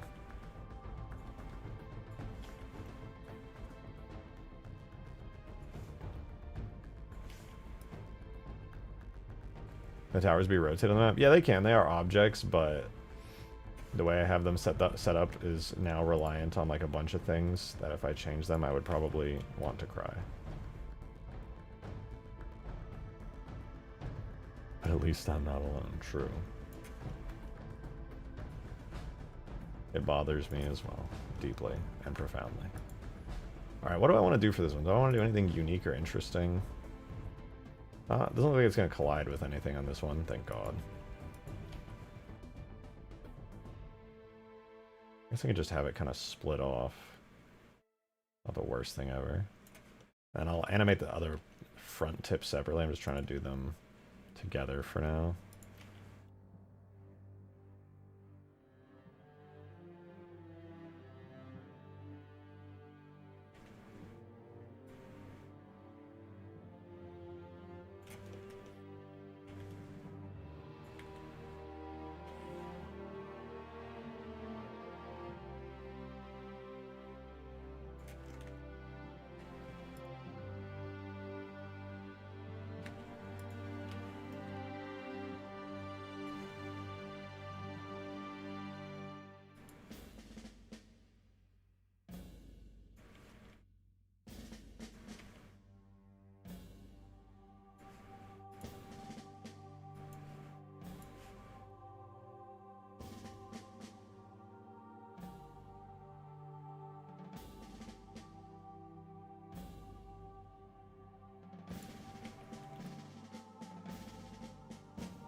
Okay, the positioning is fine, though the rotation's it's a little wonky. The fact that it's also getting like ejected off is throwing me off a bit, but I guess it's possibly fine.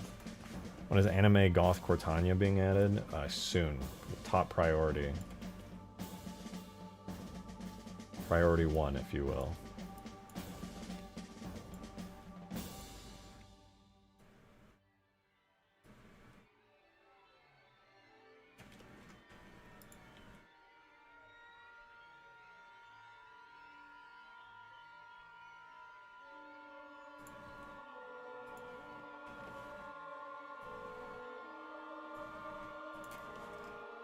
Alright, let's see. I'm going to make this more complicated in a second, but for now...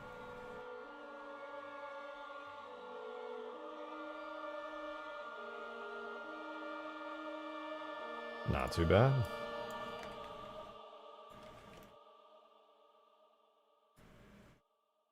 Okay. So that was fun, but we also have this front tip piece here. And I'm going to animate this a bit separately.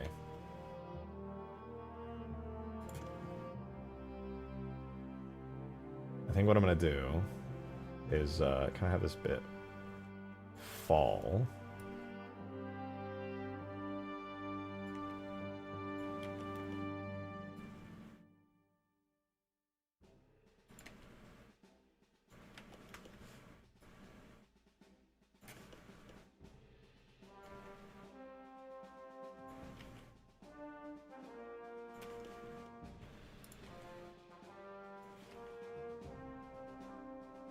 Keeps getting sucked back in.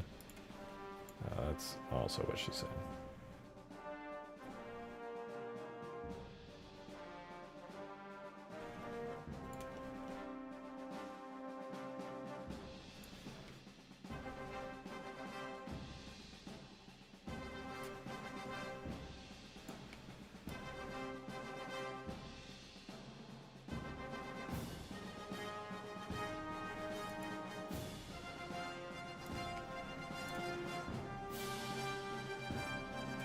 Whoa, what was that?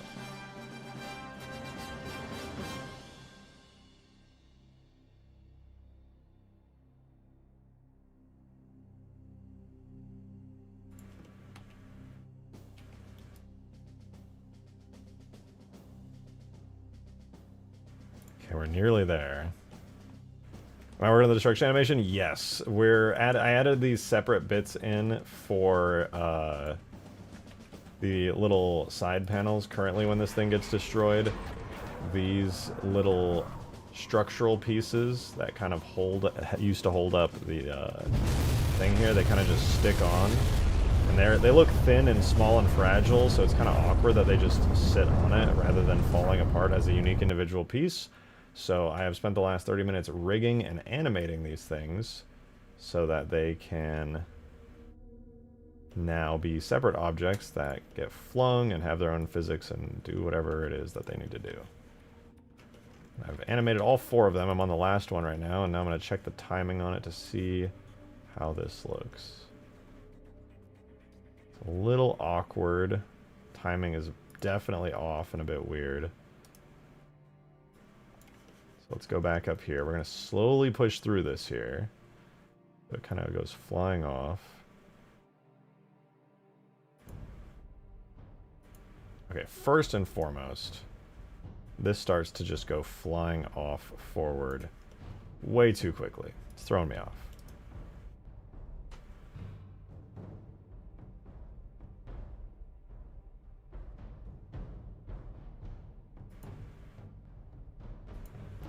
And then I kind of built everything around the fact that it's flying forward, so now I got to move all of these back.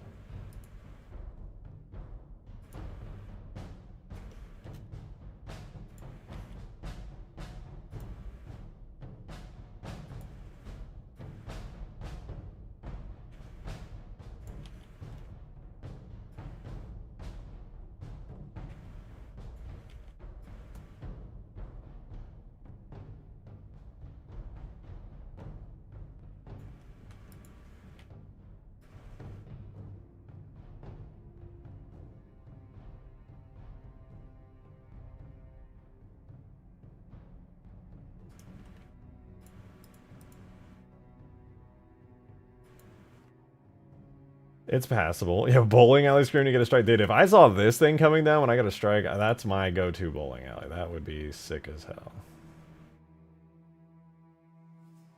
Okay, this is by far the roughest start I've had on one of these 4 pieces. This should be really easy and I'm struggling. Thank you for the 2! How you know I don't have money on me? Oh, okay.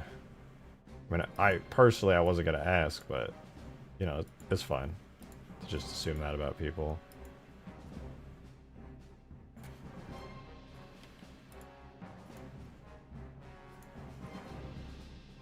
Fences out to here.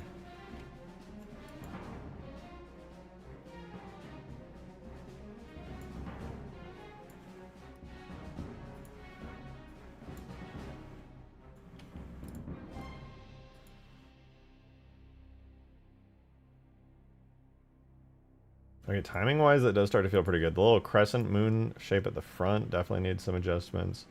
But as for this thing, I think for the most part it's fine. It just looks like an individual piece of debris. Very orange outside. Over here it's beautiful. A little bit like a hint of orange.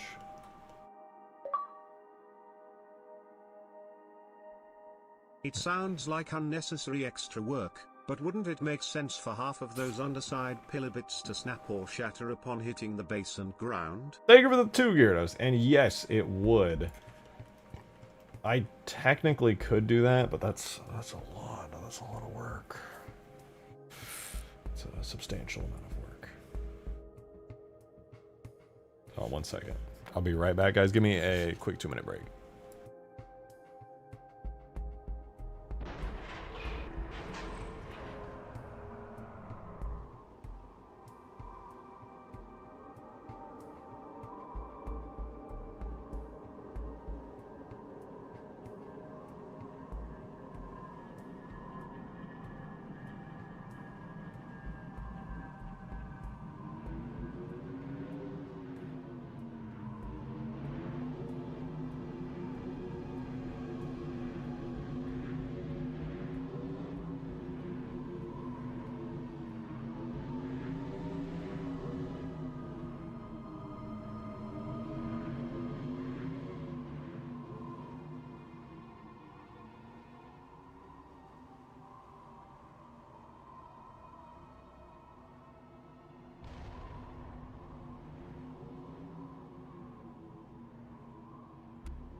Strato.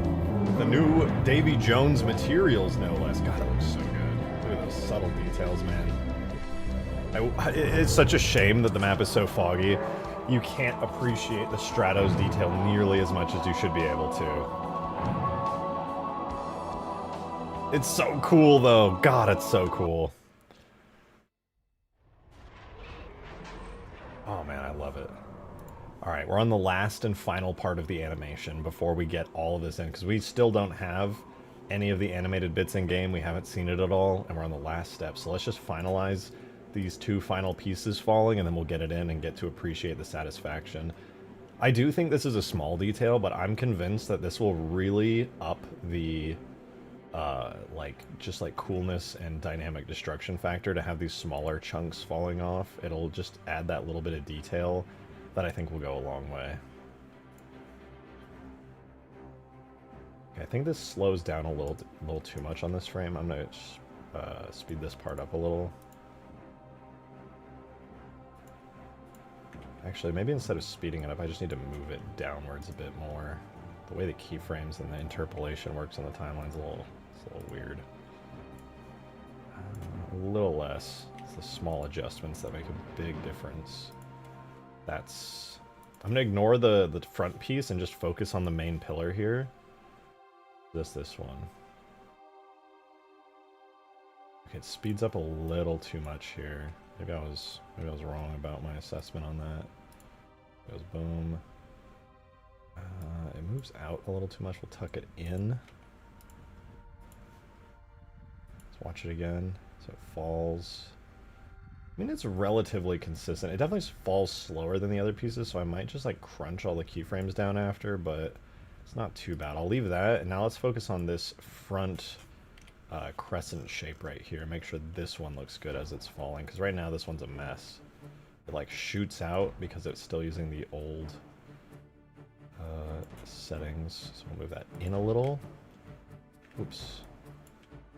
Tuck it in just a little bit so it stays kind of consistent in its position, and then move it inwards again a little more so it kind of falls, and then perhaps we can have it kind of moving out now a little bit more.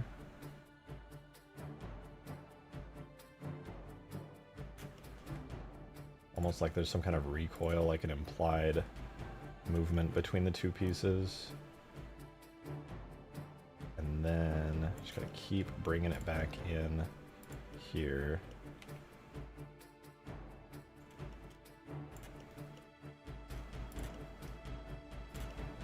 Move it out just a touch more there.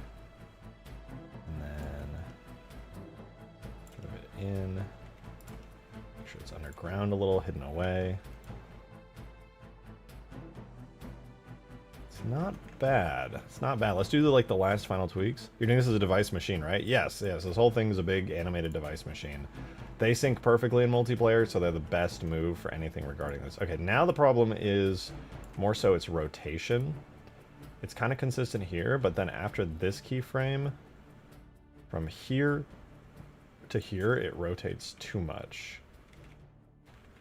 So we'll push it back a little on its rotation values. And then, let's see, how does that play out in real time? It's not actually too bad. Z, and then a little less. Did I do the wrong axis there? No, it actually looks pretty good. So it goes boom. It's falling. Okay, this one's actually a little weird, isn't it? Right here, this probably should rotate a little bit more, shouldn't it?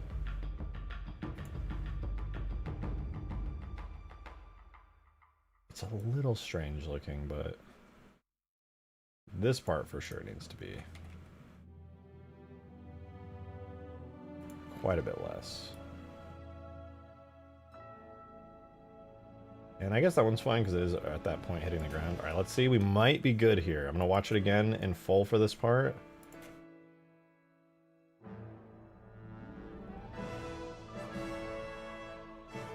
Not perfect, but pretty dang good. That's sick, dude. Hell yeah. All right, let's so we'll do first the animation, And then we got to re-export out the actual full model here because we added a bunch of new bones. I don't know if I'm going to have to redo the collision and physics as well. I probably will. I probably will. That's not a big deal, though. There's some absolutely crazy weather just to the south of me. Oh, yeah, there's a big tornado outbreak happening right now, actually. My god, yeah, Illinois has got it rough right now. Or I guess that was earlier. Now. There's a bunch of tornado warnings and stuff going crazy. It was a full-on moderate risk weather day. It's so funny because when you look at, like, weather risk and, like, the way that they rate it, moderate sounds like, oh, it's a medium day for severe weather. No, moderate is, like, insanely dangerous. It's just a moderate risk. It's like, don't let that name fool you. Moderate means there's a solid chance that you're going to get some severe weather, tornadoes, whatever else. All right, we got physics model in. We'll do the animation update, and now we need to grab the render model. Any risk is too much risk? Not for me, dude. Not for me. I want to see a crazy-ass tornado. I'm still... Dude, I still haven't seen a tornado. I've been waiting.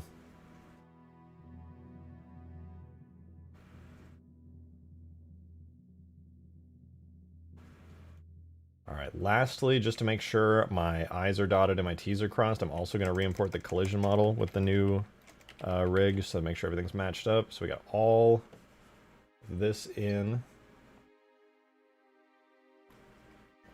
Just watch a substantial tornado pass through Effingham. Through as in, like, into the city, or, like, out in the fields nearby? Because, like, really strong tornadoes were forecasted for today. Let me see. Got hit up the tornado subreddit. Storm chaser accidentally drove into a tornado. If it just happened, then nobody's posted about it yet. Oh, wait, Effingham tornado.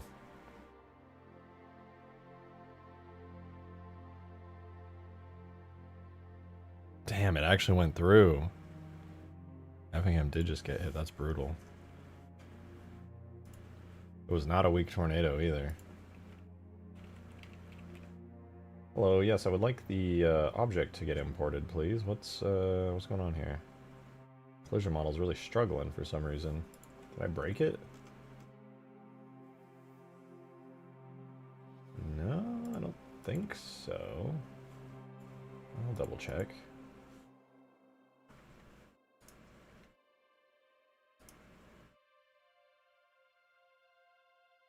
It seems fine. Wait, this collision model is way too dense for this object, man. Way too dense. It has, like, everything modeled in the interior. For the main model, this is fine, but for the destruction model, none of this needs to be here.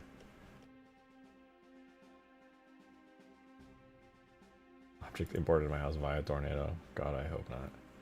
Okay, it should be good. We got everything imported. So now these little pillory bits that are basically holding up the little shade turrets, we should see them all now just, like, fall apart. Let's see. Oh, yeah,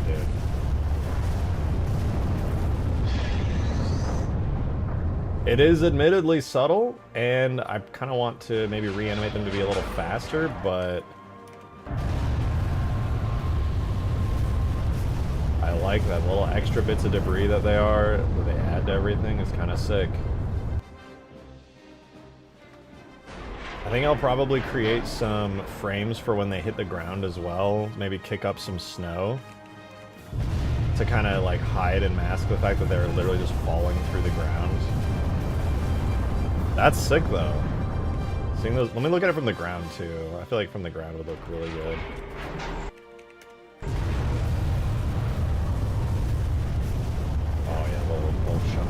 Boom, right there. If a big snow explosion got kicked up, that would go kind of hard. And I already have some bits of snow that get kicked up when the giant 4 top bits up here hit the ground. So, like, let me run that again, because those are going to be too big overall for this thing. But yeah, like when this hits the ground, boom, you know, you get the big snow kicked up right there. I'm thinking if I do a smaller version of that for the little crescent pieces, it could go kind of hard. Could be kind of sick. Let me just throw some markers onto them real quick. I think that would be kind of awesome. So we'll hit the render model and the markers. We have destruction. So it's FX Explosion 01.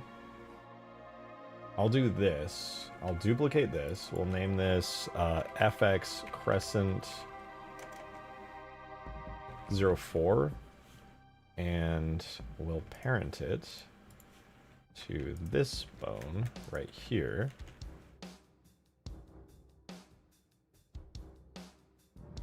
And the direction that this hits the ground is going to be from kind of pointing up and out there. So that's the way I'm going to rotate it. So we're going to do it like this. Maybe I'll probably tuck it in just a touch. And then the angle's probably good there. Okay, that's good. For Crescent 01, this is Crescent 01, right? That's 2. Oh, actually, that makes this 01. So FX Crescent 01. And then when this one hits the ground, its upward facing direction is kind of, not pointing straight up, but like, kind of pointing up and through it to the right a little bit. So that'll be for Crescent 02. So we'll duplicate that. Let me look again, actually, because so up and through the bottom of it to the right. No, wait. It's up. Yeah, up to the right at like roughly like a 45 degree angle. Cool. So kind of like up there, out there. That roughly should be it. So this is 02. Willie Also stream is looking weird. What's Willie Also up to? Okay,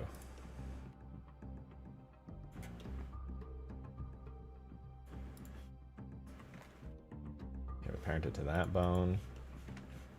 So for this one, this crescent piece falls.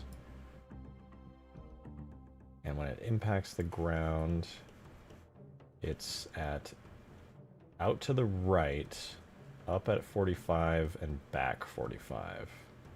The right, up 45, back 45.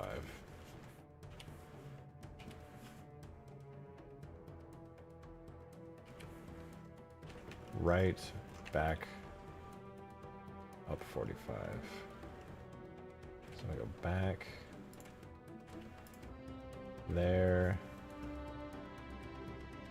Shoot, I gotta look at it again. I lost it already, I lost the plot. But impacts here, up is gonna go facing left, back 45, up 45. Okay. So like here basically will be, and the reason I'm doing it like this is just because this is going to be the, like the X right here is the up direction of the impact. So I have that facing out from the inner part. And one more time. Yes, that is correct. Okay. So we can hit that up to 03. Parent it to the correct bone. So now that's good, and then we have the last one here, which is when this one over here, Crescent 4, impacts the ground. It does so almost straight out, but a little to the right and even a little less up. So a little to the right, even a little less up.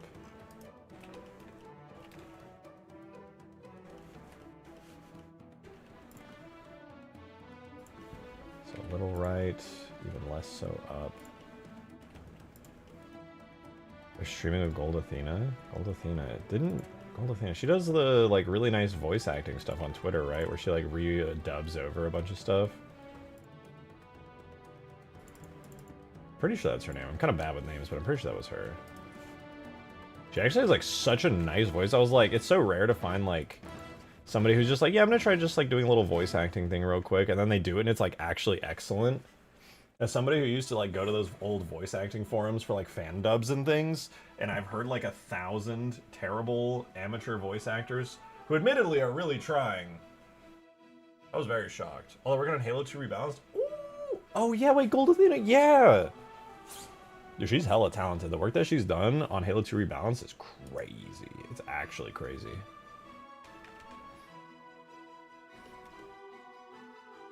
Okay, these should be positioned well.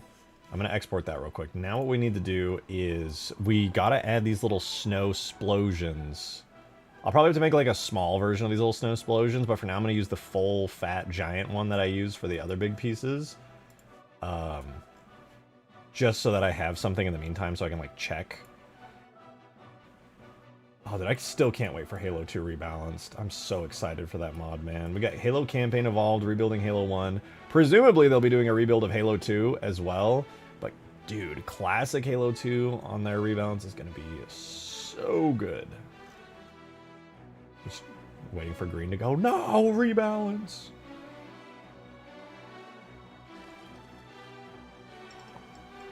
Ah, it's good. It's good. Alright, let's take a look here. So we're going to keyframe this. Keyframe 1, or for Crescent 1, here. We're looking at frame...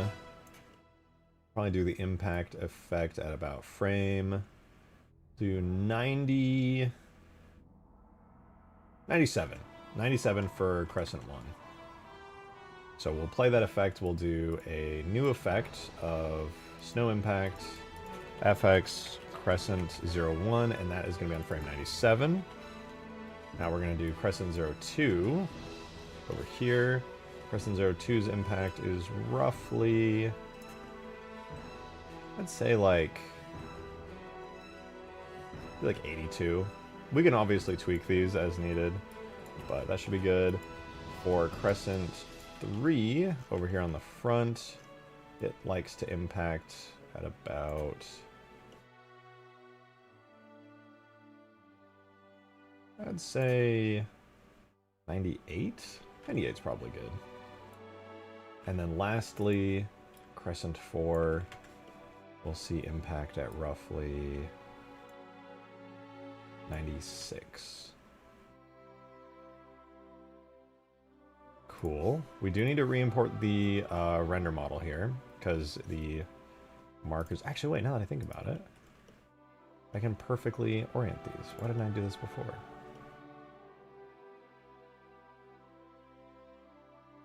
Once I have them in their, like, position where they impact the ground, I can rotate them mid-animation.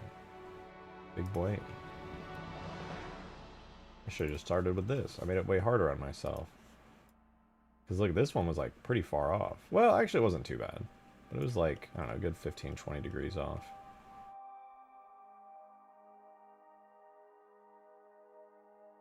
And then last one's over here. Okay.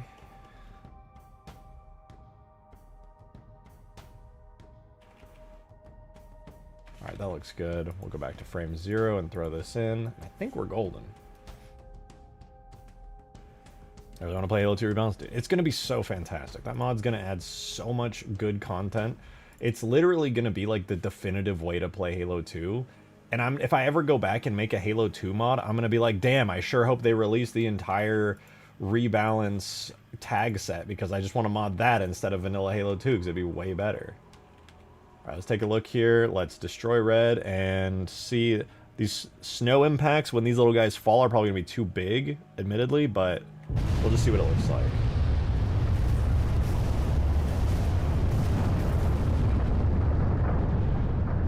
They didn't do anything. Did I save? I did. FX Crescent 4, 3, 2, 1. Do the Crescents have a funny name override that I missed? No. They are positioned on the bone correctly.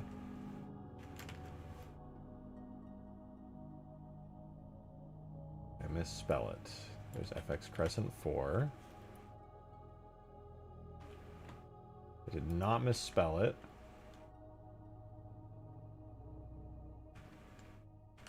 What happened, dude? Give me my cool effects. Hello? Am I excited about the new CE Remake Longsword model? Yeah, actually. I'm really interested to see it.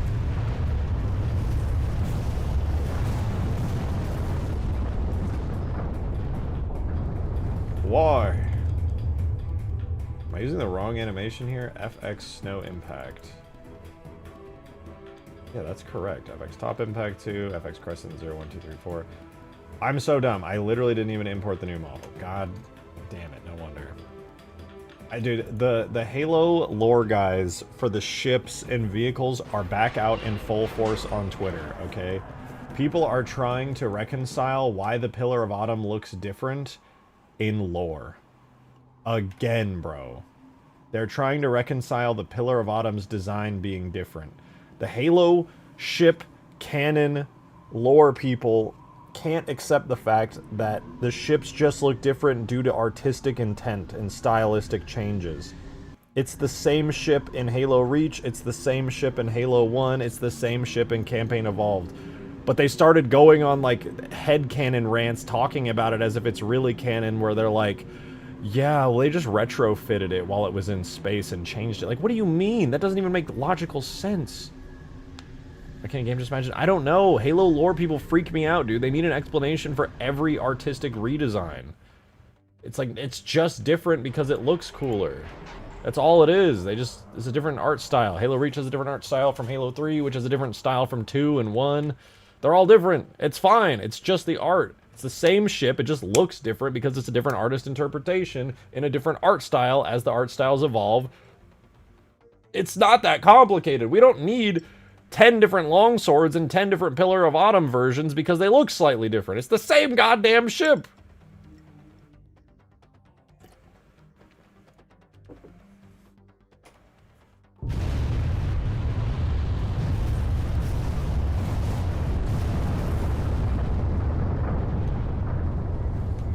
Wait, that actually looked kind of fucking sick. Hold on. I want to say the keyframing. I'm going to cut all the keyframes back by 2 frames real quick because it looked like they were a little bit slow. Let's try it again. It only works for like the Halo 5 vehicles being different because those are drastically different. Yeah, which also that's just an art style change as well. Like, it's literally retcons, retroactive bullshit, man. Where they just go, they are designing the game, and they're like, we want something to look different. We want to have a different identity for this game. Thank you for the 2, Sid. TT for life during those long years between 3 and 4 when the spaceship was split in half. Cortana used the suit's mechanism to york his York. Oh my wow, God. ow, ow, ow, ow. Gotta keep him stimulated.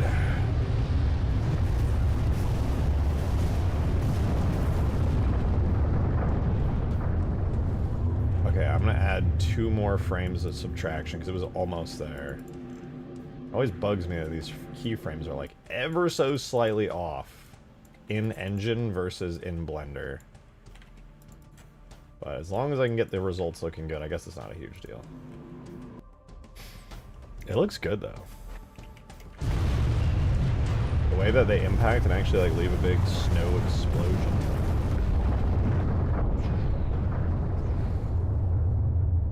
Pretty cool. Pretty dang cool. Let's watch it from over here.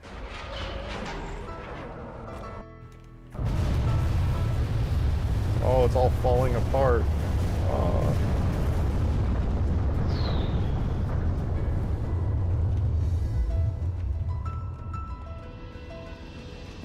Not bad. I mean, this is by far the best this animation has looked. Plus, we cleaned up the physics and collision, added intense destruction features to the actual model itself, new animated bits, made sure it's not colliding intensely with anything. You'd love to see it.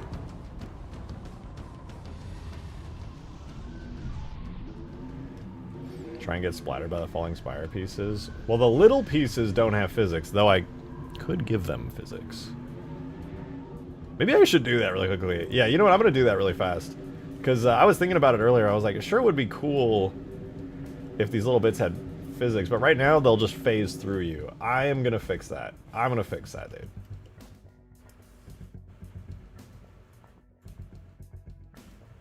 I'm gonna fix that right now. Okay, I'm gonna duplicate this. I'm gonna give this crescent small. And then make like an actually good physics model for this really quickly. So let's do merge these at center so we get a little vertice. We'll make the shape of this super quickly. We'll throw that there. To here. To here. Here. Here. Here.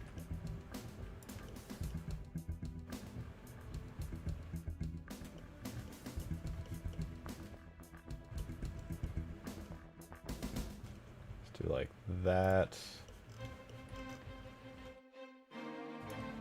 Okay, we'll scale Z down to 0. Make a fill. Extrude it upwards. So now we have this nice little shape here. So there's one part of the physics model. And then for the next one, what do I do? I guess I'll duplicate it. Crescent small 2.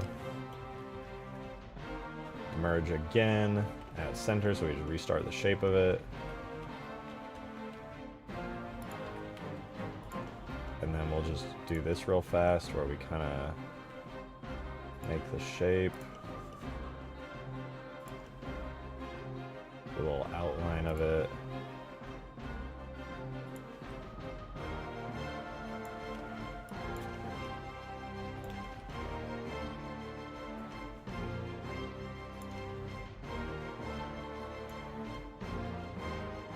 Okay, and then we'll go there to, let's just do here, no wait, there, and then there.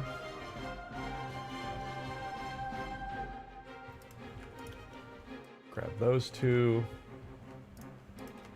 let's fill in our little shapes here.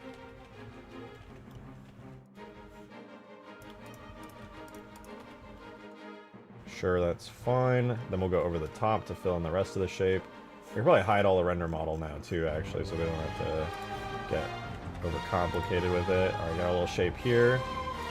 Let's do...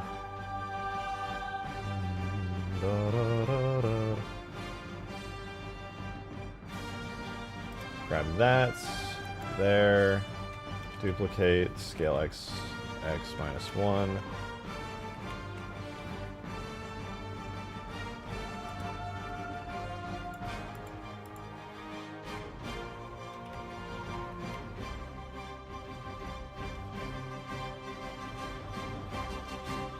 God damn it, fine.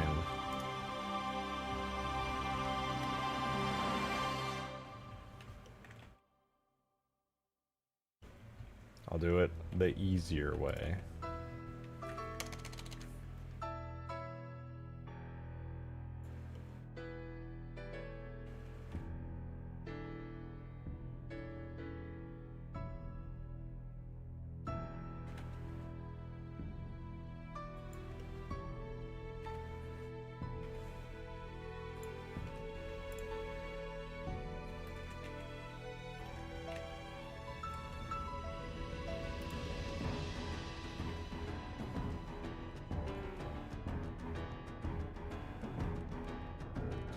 Okay, convex hull, there we go. We got our little shape for this. Now these things will have physics.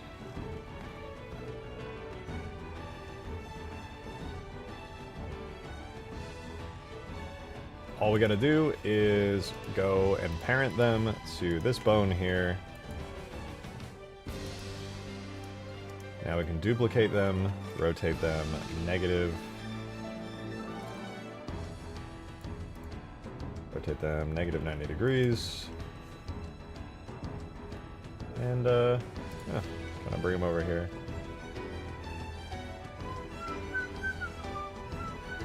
Actually, let's do another negative 90, move it over to here.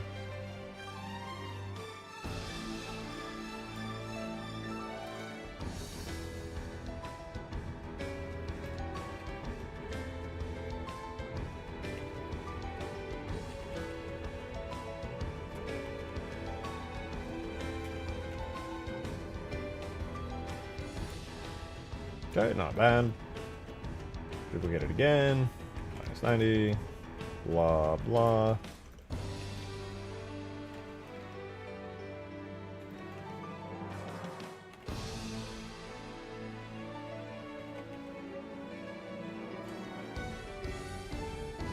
And then for the last one, since it's like the really big object over here, which has like, it's a slightly different shape. It's not like massively different. I'll just line up the bottom part here, roughly match the others. Like that. And I'll just move this one forward to here. And then I guess I'll just move these two sections back until they line up well. Oh.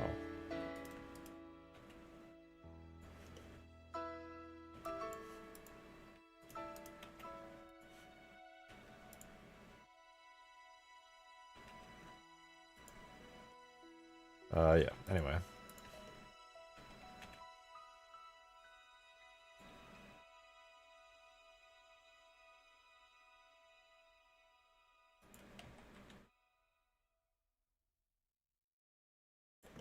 Cool. Need to make sure these are correctly applied to the right bones, because they low-key might not be.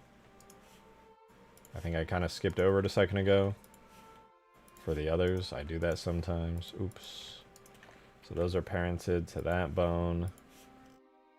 What about this one? Okay, that one's also parented. That one is not. That one is... Oh, wait. Those are not allied. Wait, what? Oh, yeah. So this one is good, and then the other two I totally forgot. Okay.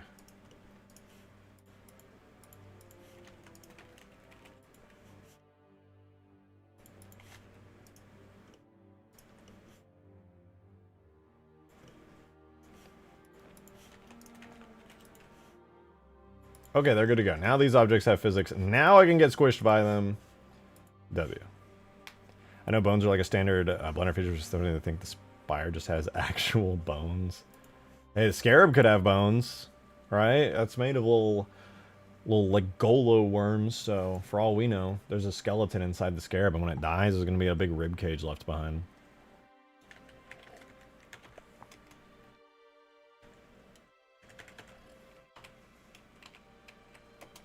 Okay, physics model's in. Now I just have to try to get crushed by one of these things. Let's do it. Kill me.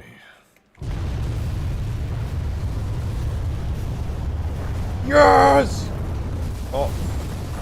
It sent me flying, but I lived. Okay, okay. What about this back one, maybe?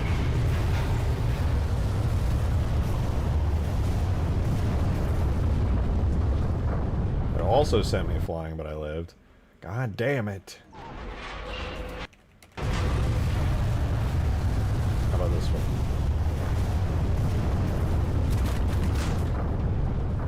Sent the crates flying. Come on, man. I'm trying to die.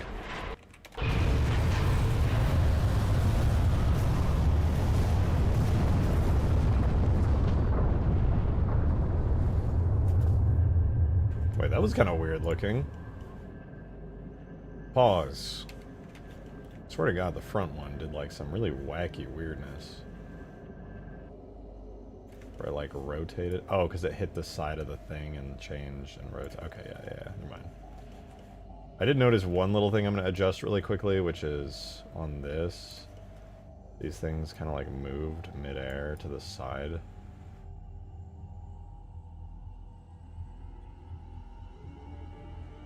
It's a tiny detail. Realistically, it doesn't matter, but it matters to me. It's from here. This one just randomly shifts over to the side.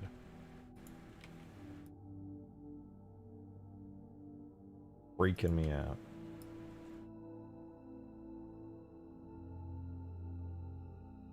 The other one does it too, but it's so subtle that it's not even really noticeable. Guys, I think the Spire, I think it might be peak. It's entirely possible the Spire is now absolutely peak. It's got way more destruction, way more effects, just way more everything you could ever want from a completely destroyable Spire.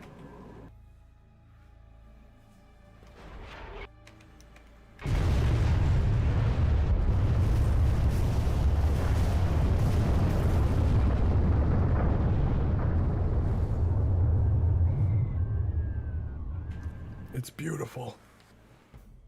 Now do the Phantom damage. Oh, actually super busy for the next forever, unfortunately. I won't be able to do that.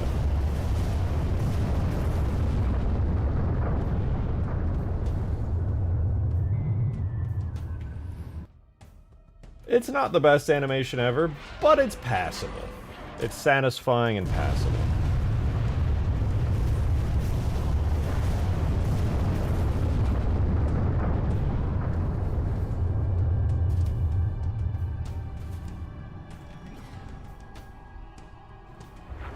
What if I do the animation not uncompressed? What does the animation look like if I compress it?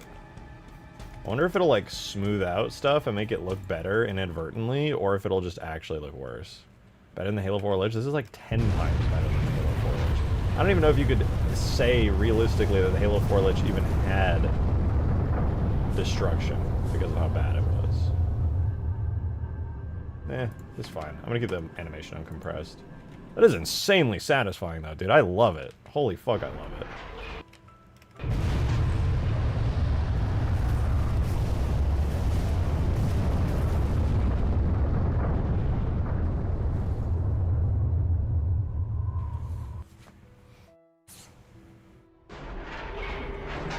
One more thing I low-key want to do. Notice when the Spire goes down that there's this kind of like white, misty, snowy fog and dust that emits from the center of it. It's like a smoke and a fog. So there's this light fog that's slowly emitting from it. When it hits the ground, that fog should quickly, rapidly begin like coming out in a big ring around it. And it sort of kind of does. It leaves this impression like when you see a building demolition occur. I think what I want to do, though, is I want to add in another particle system to the entire overall effect of the Spire, where it, like a giant snowy plume kind of emits as the main part hits the ground. I just think that would be so cool. How many seconds in would that be? Be like right there at like frame 76. We could have a big snowy dust wave just emit out and like cover the entire base.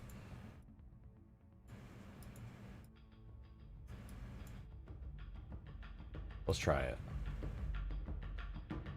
Frame 76 is... Actually, I guess I could just FX center, FX impact.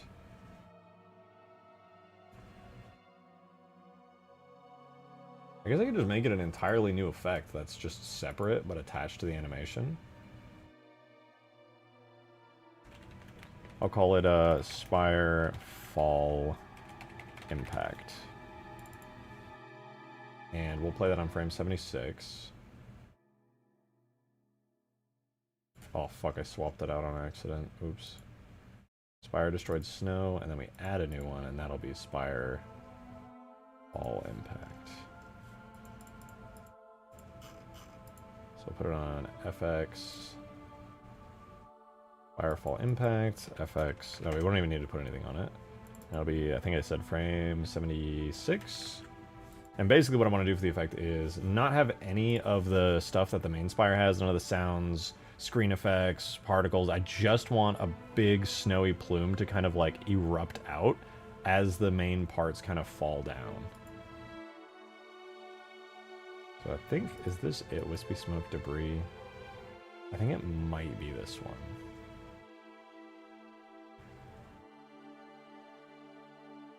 It's like a white, kind of grayish wispy. Yeah, okay, it's this one.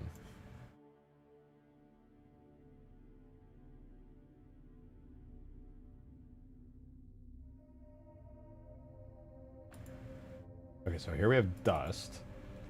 We could have it emit for... We'll just keep it at 10 seconds for now. But basically what it's going to happen is, instead of coming out as a globe, I want it to do it as like a disc, where we're going to essentially emit out just like an absurd amount of this particle. I'm going to set it to be really, really bright, just so that we can actually see it occur. And so it should play at frame 76. We'll see here. So it comes down, and we should see just an obnoxious amount of white particles shoot out. So I get the timing early.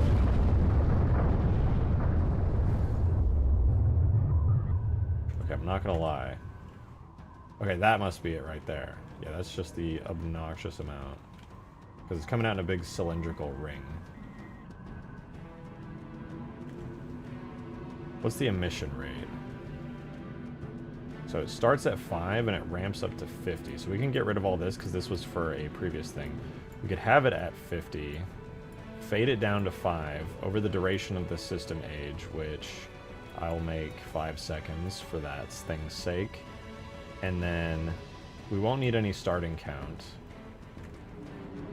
The main issue I'm seeing here is that this is emitting from a particular marker that I don't actually want it to emit from. Let me see. Do we have anything here? FX center is attached to that object. FX impact is also there. Smoke, top impact, spire center.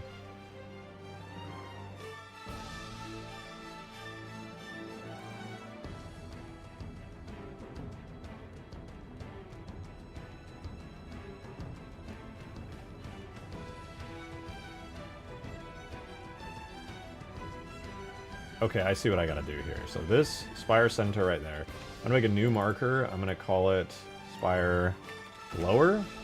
I'm going to apply it not to the top moving part. The top moving part has plenty of markers on it already.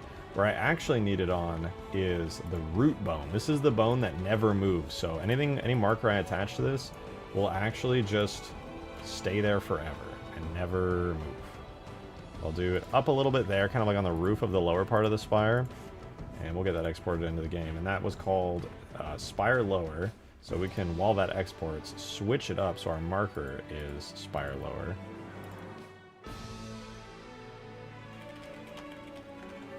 And then that's done. So with our new marker, that's like, did you put the animation where the flood tentacles come out to reveal the underground flood base under the spire yet? Yeah, definitely. Yeah, we did that probably like a million years ago. Oh! I deleted an active particle. Please pin to taskbar. I just lost Halo 3 Sapien. I actually unpinned it for my taskbar at the end. It's over.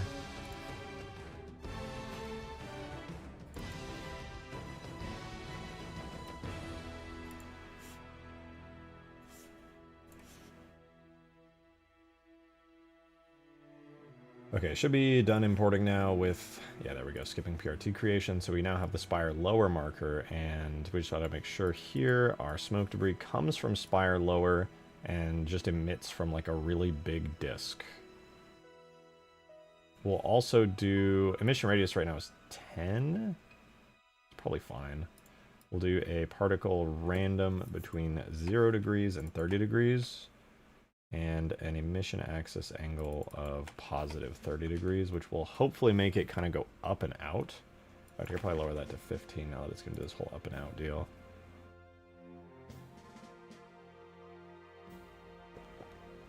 The Gravemind should eat the Spire for one of its destruction animations. You gotta get that animation in the Battle Pass. Yeah, it's in the Permafrost Battle Pass. It's actually like a tier 80 Battle Pass animation where instead of a frigate coming in to destroy it, you get a big tentacle.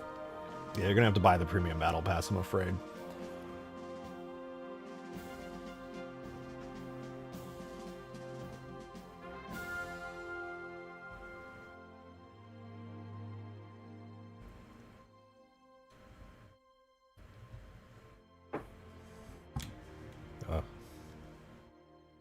Any day now.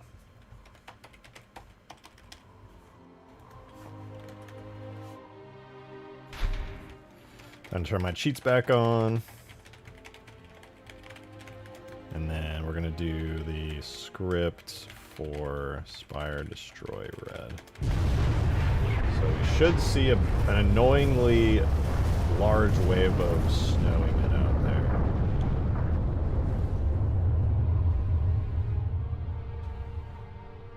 Cool.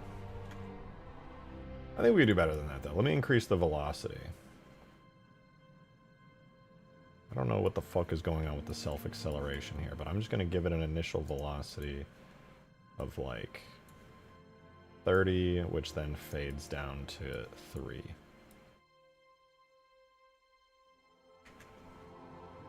Let me rerun it.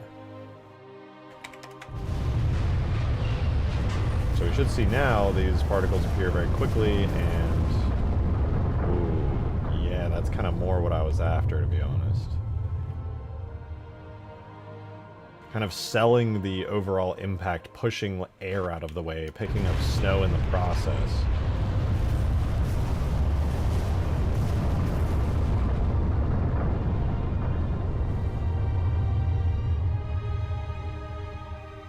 At least that was the idea.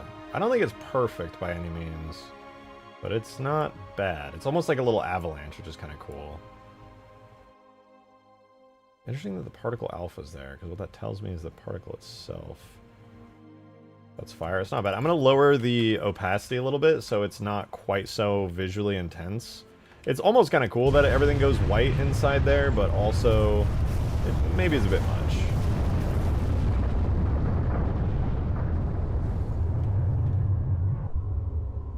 And it kind of leaves this like hanging fog over top of everything for a little bit. I don't really like these giant rolling smoke particles that I have emitting from the top bit there. The thing is, they look good while it's falling, but once it's on the ground, they look kind of dumb. So I think I might just take those smoke parts of the effect and kind of shorten the duration at which they like emit. Because once it's on the ground, then it's just kind of sitting there. It looks silly. While it's falling, it looks sick, but after that, it's kind of. Right now it's 25 seconds. Let me do like 15 seconds. What does that look like? It's one of my favorite destruction animations you've done. I'm glad you like it. I love this. It's been quite a bit of time spent making this look good.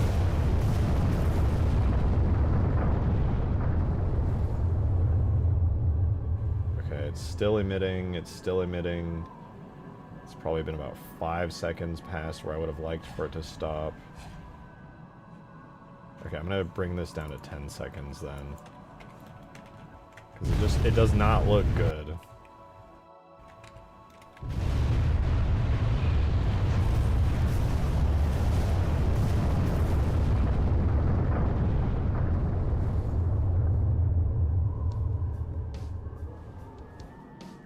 That feels quite a bit cleaner, to be honest. Kind of simplifies the animation in a sort of polished way. I'm kind of a fan. There was another thing I wanted to change, though. I think the timing for when the big dust wave emits out, the impact, I want to probably shorten that by a few frames so it comes out a little quicker. Let's give it another look. Oh, darn, guys, we have to watch the dope destruction animation again.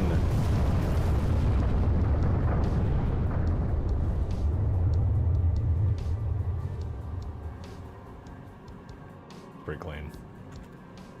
One thing I definitely need to check on is not on the fall impact, but on the main animation. There's also this dust part right here, which seems to emit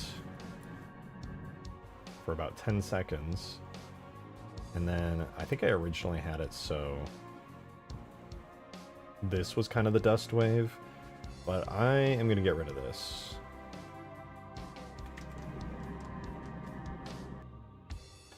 Any way to reach Plasma Fire into Halo 3, because I wonder what the animation would look like. Oh, this is actually inspired by Reach Plasma Fire. Fun fact. It's definitely possible. The purpley blue with a little bit of like yellowish orange in there from Reach. I could drag and drop the textures. I probably can't make every Plasma Fire look quite right, because there's some special types of upgraded materials and shaders that Reach has to make the fire look especially good, but I think you could get like a very close approximation in 3. Alright, I'm going to watch this again. I'm going to see if there's anything that sticks out to me for the dust wave that I could do to improve it.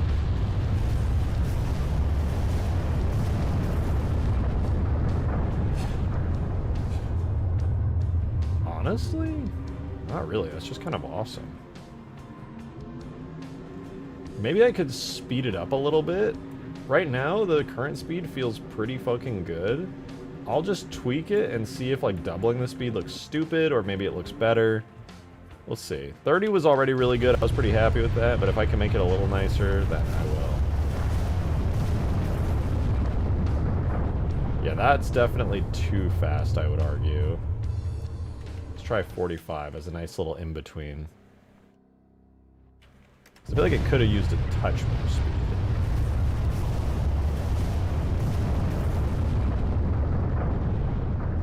Ooh, wait, that did feel a little better.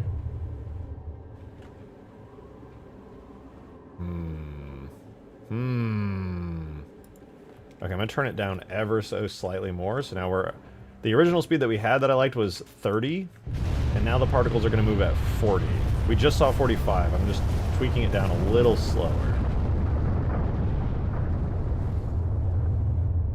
Oh, dude. Low key. I feel like I should... Alright, I gotta watch it again. I might start the effect a little bit sooner now. Yeah, the effect should probably start a little sooner and last a little longer. So we'll go from 5 seconds to about 7 seconds. And the animation itself, I'm going to bring at about frame 65. Let's try it again. So now the effect should be longer lasting and a little bit quicker too.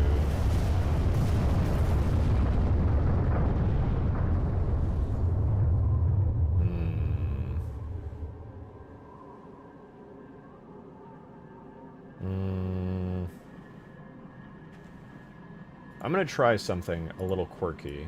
I'm going to make it so when the particles start coming out, they come out a little slow and not that fast. I'm going to move a point right here arbitrarily, like this third column right here is going to be there, and it's going to be about half the amount coming out, and then it accelerates to be even more. And then for the velocity, which is at 40 here, we'll add another point again on that third column here. And we'll have the velocity be half as well. Let's give it a try. And that's system age, right? Yeah, okay. This way it kind of starts a little early. You start to see stuff coming out, and then it speeds up as the bulk of the mass gets closer to the ground. Ooh, yeah. Kind of like you see it start a little slow, then it speeds up a bit. Weirdly enough, I think I need to make it even appear a bit faster. I'll move it 5 frames earlier into the animation. Like 1.5 seconds sooner. Yeah, I think that might honestly be necessary. Dude, I swear it's okay, I'm gonna do a whole 10 seconds sooner, and on top of that, in order to increase that like beginningness of the entire effect, I'm gonna up this to 9 full seconds, which is gonna have an effect on those graphs I just did to increase the duration of the wind-up.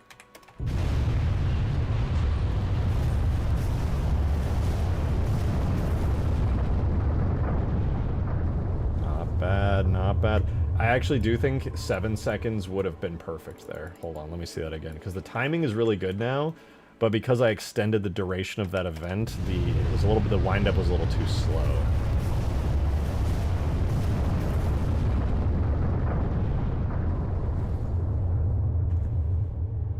Okay, I lied. Here's what I'm going to do. I'm going to increase the duration again, and then for the first time, I'm going to push the animation forward a little bit in time to 60 again. No, wait. I'll keep it at 50. And let me see where the timing issue and discrepancy is. So it goes, it goes, it goes. We see the dust will begin to appear, and then the very fast push is like multiple seconds delayed. So I have to actually push the animation even further back in time.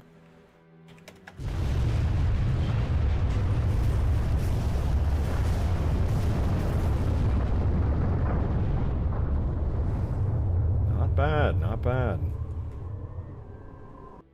I like that you can kind of see the dust begin to accumulate near the ground, moving a little bit slowly, and then you get to see it speed up as everything kind of gets to the ground real fast.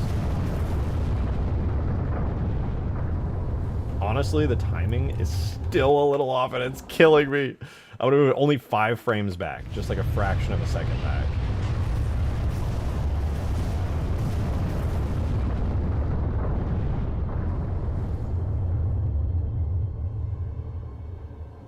Okay, that's pretty sick. As a secondary to this, I'm only currently using a single particle for this effect, and I low-key wonder if there's some kind of, like, shockwave... I just had an idea. Idea just had. There's a particle that I yoinked from Halo 3 ODST when the slip space bomb goes off. It's just a single part of the giant slip space explosion, but what it is it's these like wispy, kind of smoky things get pushed out in a big ring. I low-key want to try that in a very subtle, kind of faded way with this whole thing as the majority of the mass hits the ground, just to imply like there's a little bit of wind pushing because there's so much there. I'm gonna try that. I don't know if that'll actually look good for this effect, but in my head it seems kind of sick, so I'm gonna give it a go really quickly. Those should be under cinematics, or no, FX, cinematics, and then it's the slip space jump intro,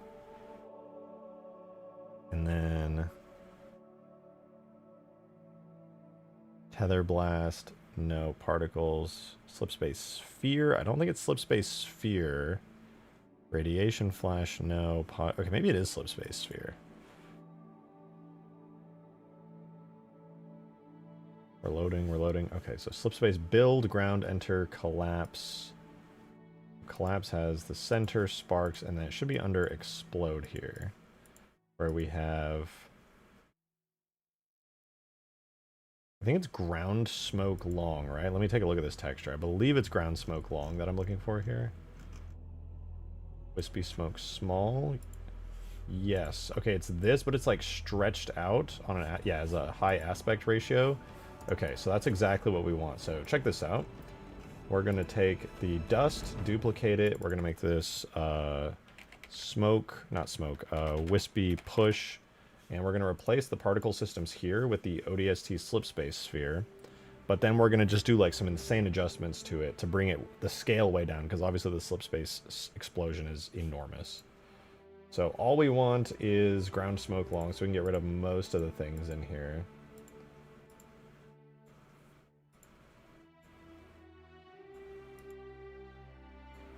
Okay. And this one is on Spire lower, yes. Override near fade. No. And then it's going to be way, way too big. Like, way too big. I'm going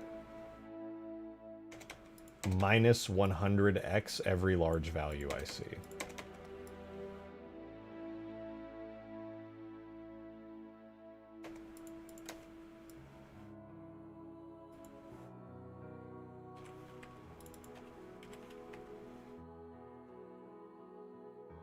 I hope this works. I don't know what this is going to look like, but we'll find out. It's going to be weird and blue and unfinished right now, but it might look cool. Oh, I saw one. I see some parts coming out of it. It's like... emission rate is very low, I think. Emission radius, yes. Emission angle, yes. Emission rate, 2 to 8. I'm going to try making it like 30 to 3 over the system age here.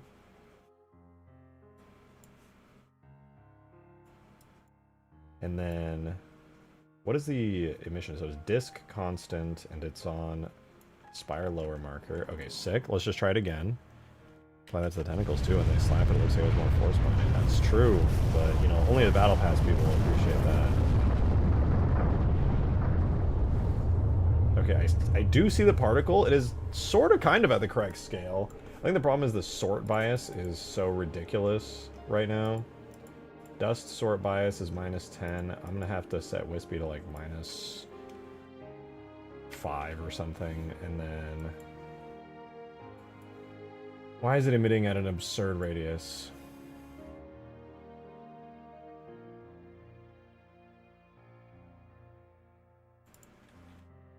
We don't need any relativistic offsets or relative offsets. Emission radius is 9 to 1. We keep emission radius at like 10. It doesn't need to be anything special. Particle starting count doesn't matter. There is no emission angle. Okay, we're gonna try it again, see what happens.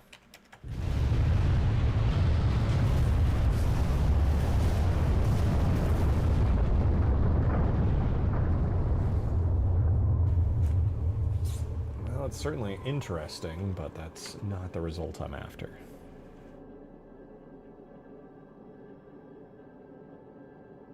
Particle lifespan probably should up it from like maybe like 3 to 2 seconds. Doesn't really have any meaningful physics. Randomly accelerates from 7 to 10. Its size is pretty large. There's a black point. Let's do something like this where we get a bit more opaqueness from it. Black point looks good though. I guess I'll give it like a kind of a darkish gray, like a mid to light gray. My question is though, now that I think about it, we're on what? Disk constant X versus disk constant Z. I don't necessarily think that's going to change anything, but give it a go. I'm just confused as to why the angle it's emitting from is so unique, to say the least. Ooh, now it's kind of adding to the effect. Not in the way that I want. It's like shooting up and out of the ground for some reason, but it is a start.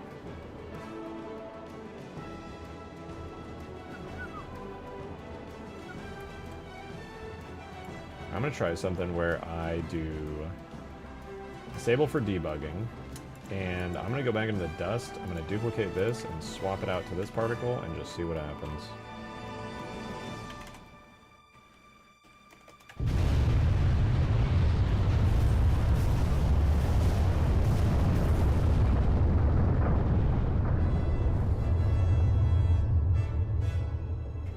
Okay, and then next I'm going to take the main particle we've been using, I'm going to disable it, and we're instead going to try the ODST particle.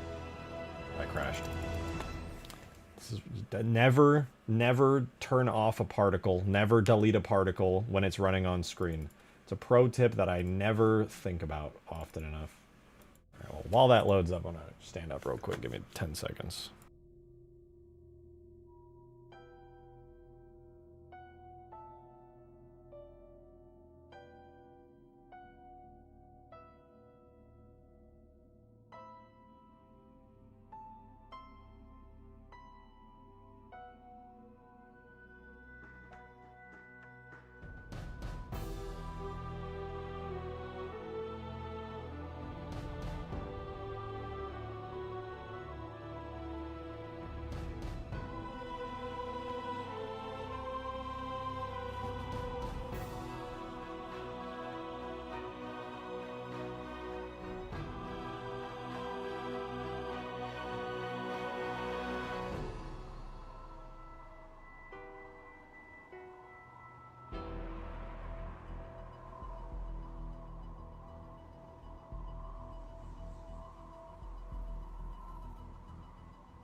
I'm back. What's up, guys? He's so big. Me? You're so right. That's so true. Okay, let's try out... Oh, I gotta turn my scripts on. Spire, destroy, red. Okay,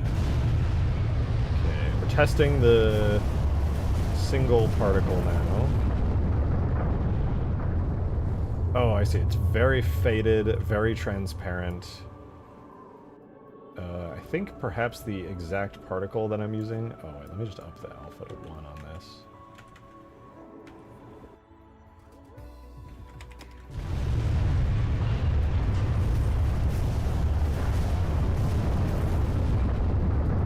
I can see it, but it's unbelievably subtle. Alright, what I'm going to do then... Learning from my mistakes, we refresh so the particle's not on screen when I get rid of it. And then I'm just going to do... Turn off gravity for it. We're going to make a copy of this particle. Wispy smoke debris. And we're going to... What? No wonder it didn't do anything.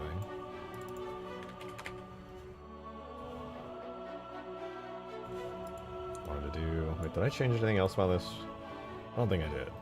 Yeah, I kept it relatively straightforward. Right, ground smoke long. This is the one that we need to make a copy of. So we're going to bring this all the way into the Spire folder, which is unfortunately many folders deep here, but it's not too far. So FX particles, we'll throw that in there, ground smoke long. The reason I'm making a copy of it is because the particle has way too low of an alpha for like the entirety of its existence. Like you just straight up can't see it. It sucks. So I'm going to give the particles alpha by default. It's going to be 1. And then here...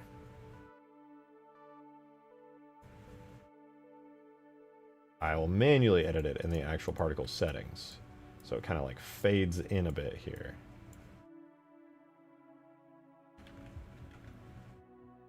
Let me make sure that our alpha is up on it. All right. Here we go again. Trying to get out, Peppy? Yeah, you wanna go? I'll miss you, Peppy. I'll miss you. Alright. Ka-chow, as they say. Okay, wait, I kind of like that. Seeing it all blow away is kind of sick. It's very subtle. It looks like it has gravity still. Oh, you know what it is? It's because I turned the gravity off on the other one. That was the other thing I added. I think it had gravity of 0.5, whereas this particle here, the one that we're doing with the ground smoke long, most of it seems to be disappearing into the ground because it has physics. So let's try that again.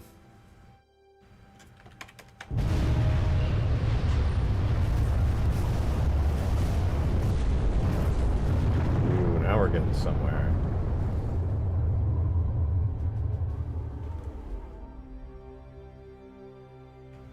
Okay, the scale of it's certainly interesting. Let's see what it looks like from the distance. Maybe it's not rendering because I have the fade property set a certain way.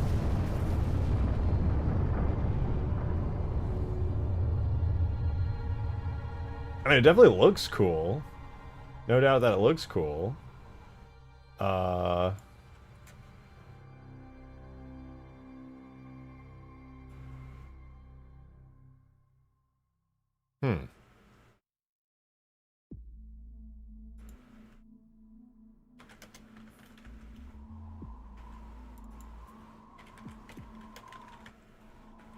Let's try again. I'm gonna keep tweaking it.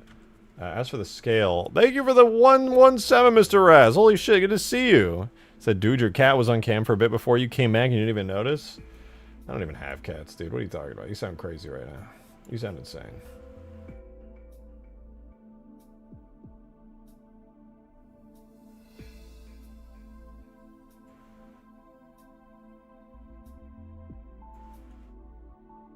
Oh, that's why. 5 to 15. How about we just do particle age?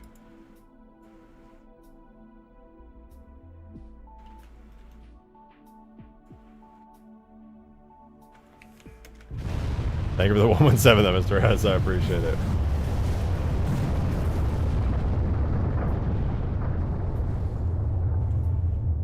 let me turn gravity back off. I straight up can't see this with the gravity as is. It's so, like, difficult to see. I'm actually extremely confused why it's so hard to see.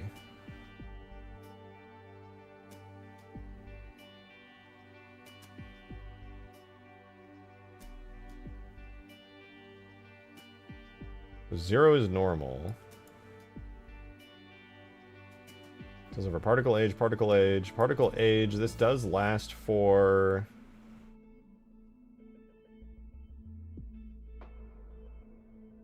good amount of time. Okay, let's just try it again. Let's see what it looks like. So it comes down. The wind begins to blow outwards, which does look pretty sick. And then it seems to do this weird thing where it, like, floats upward for some reason. Into these, like, giant aspect ratioed spikes. And then they just start acting weird. Maybe it's because it's using explosion fireball settings. Let me try smoke.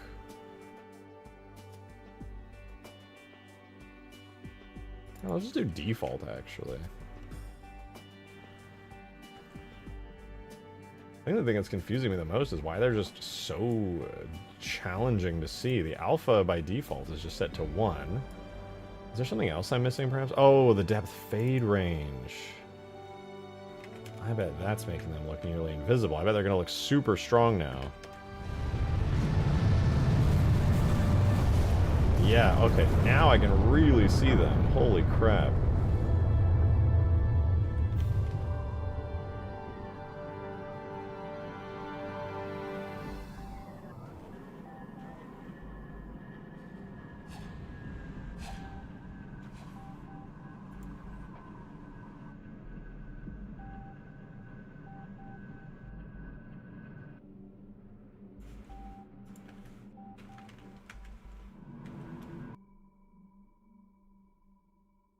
Hello with love from Sang Helios. Oh, yeah. To my Sang Heli fans, what's good? Love the elites.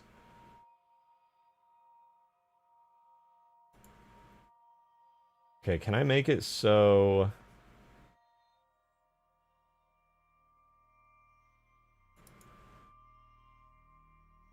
do this so that the particles stop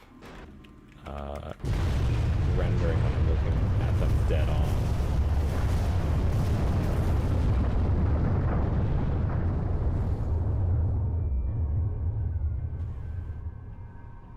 It really feels like these particles have, like, collision or something. Do they? No, it doesn't. They just kind of work out really well. That's so cool.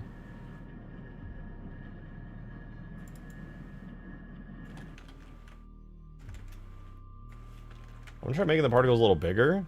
Looking really good. This is only half of the effect. I have the other half of it disabled right now. So I can just focus on these single particles.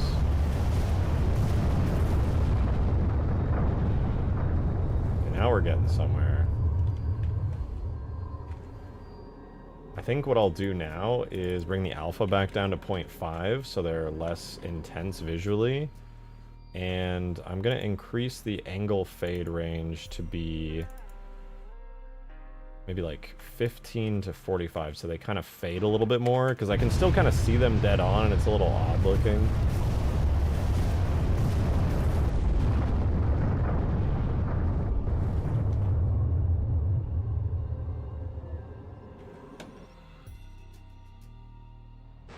It's starting to look so good that I don't even know if I need to add back the other part of this at this rate.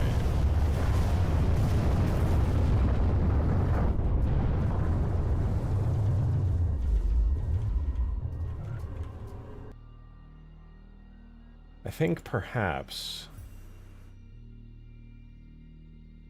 so it's parallel to direction, which is exactly what I want. The trouble that I'm seeing is the angle fade.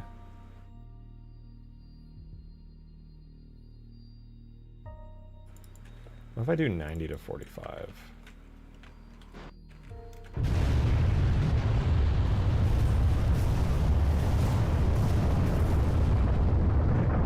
Now I can still see some of these particles dead on.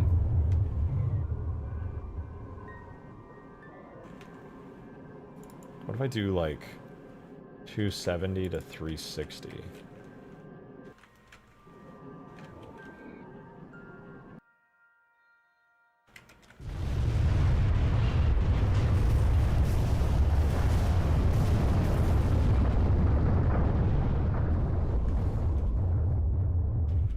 Unfortunately, I didn't do all that much. Yo, Sarbosim, thank you for the 2! Not nearly enough unhinged donos. Yeah, it's kind of nice, actually. There are, like, way less insanely unhinged donos. W.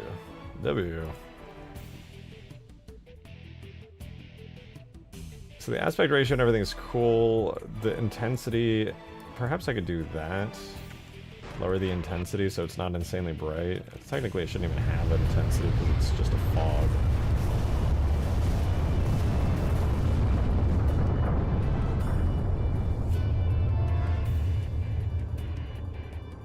Okay, let's try combining the two at the very least, because this might look kind of sick if we turn the other particle, the wispy smoke debris, back on and tie the two of them together.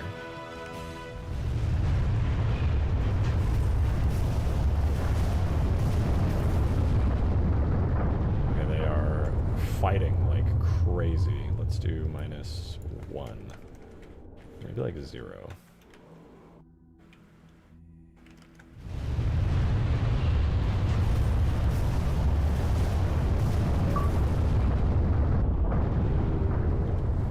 So anyway, Cactus Jack fucked my boy Puss. What? Dude, You just said that we needed to... Oh my... Thanks for the 2, Turbo Simp. I appreciate it. Thank you for the 420, Sid. Wasn't unhinged. Cortana's grip on that Oh my... Bro, all he just said one thing. He said, we don't have enough unhinged donos. And it just instantly devolves. Unbelievable.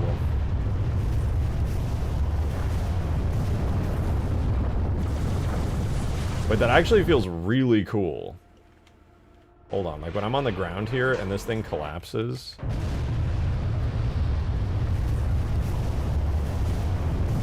It's like the wind is picking up like a crazy amount.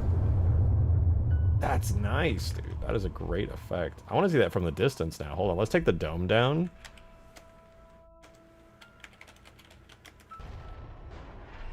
Stop screaming during my hilarious TTS. Dude, I'm trying to cover up the degeneracy that you're saying for the casual audience. Red Team's Spire shield has been disabled.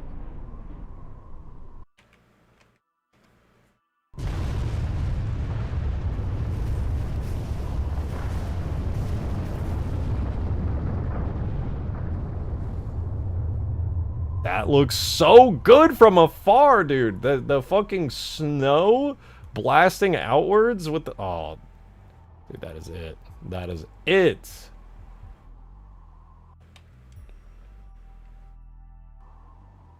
Low key, there's one thing I'm going to try really quickly, which is on the ground smoke long. Let's turn off the dome real quick. I think I'm going to increase the ground smoke long's velocity more than the main thicker fog's velocity for this. Thank you for the 2, Turbo Simp. What the fuck? What? Dick Randy just Alert. broke in the Red goddamn Team's Spire studio. shield He is lifted now me out the offline. chair with one hand grabbing my booty hole. What, he's holding you like a On the bowling down ball? and said 2 lines and then he left a note. I'ma read that bitch to y'all real quick. No, see, listen, that was very generous too, but you don't have to read that. You don't have to read all that. That was a really generous tip, but you know, you can keep that to yourself. I'm sure it's probably fine. We don't have to do all that, you know, really generous. But yeah, I think we're good on that, honestly. You had debris flying from both holes. I know. I had to though. I had to because it's a double-sided effect, and technically, there could be a small amount of rebound emission. You know, a bullet hole pokes outwards for a reason.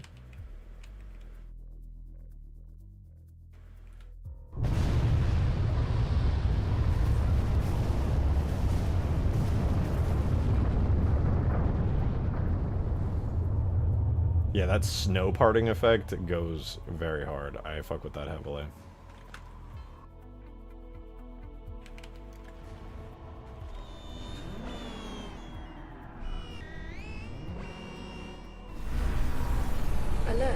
Red Team I do think the Spire blue shield is fog now effect offline. when the dome goes down is kind of lame. I'll probably tweak that. But let's see from down here.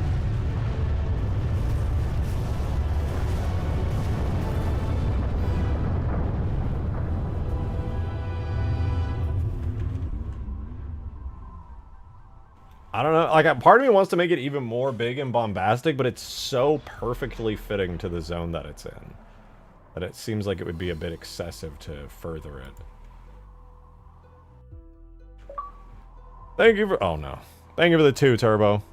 Dear all trick-or-treaters, I'm coming back for that ass if What? I didn't get that butt last year. What? Then this year it's getting smashed. I ain't pulling up in no granny Why is he like costume. That this? shit hard to run in him pulling up in a tracksuit, and we really gonna get this fun in. Okay. Why did it have to be trick-or-treaters though, bro? I'm thinking more chunk. More chonk. Like, I am too, but I don't want to overdo it. I have a bad habit of overdoing it.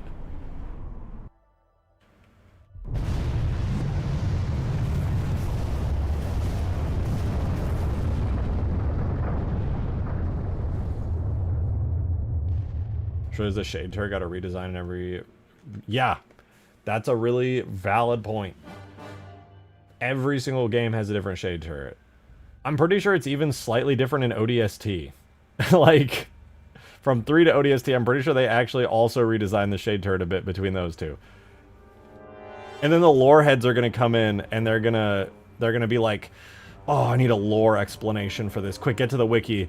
This one's a type Glorpidorp shade turret, and this one's a Veramis pattern, Omega shade turret BR11, and it's a completely different type made by a different manufacturer that we heard about one time for like a paragraph in the books. And no, it's yeah, the art style changed, but we need a lore explanation for this. You know, you see they changed it so you can headshot the driver. That's right. I was trying to remember. I knew it was a smaller detail, but it was still a different model. Yeah, because they opened it up. Yeah, I remember now. Because the Halo 3 one, you just, like, cannot shoot them in the head at all. I'm calculating. CE Shade Turret is still the best one. Ah, dude, I wish they would go back to the CE Shade Turret design for some stuff. It's really good. It's so iconic. A little floating ball. Alright, I'm trying to... Oh, yeah, we're gonna make some subtle adjustments to the Smork. Do I just increase the lifespan? Maybe I keep it so its velocity is a bit longer. That way it, like, goes further.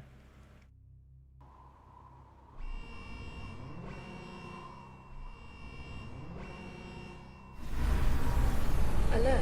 Red Team Spire shield is now offline.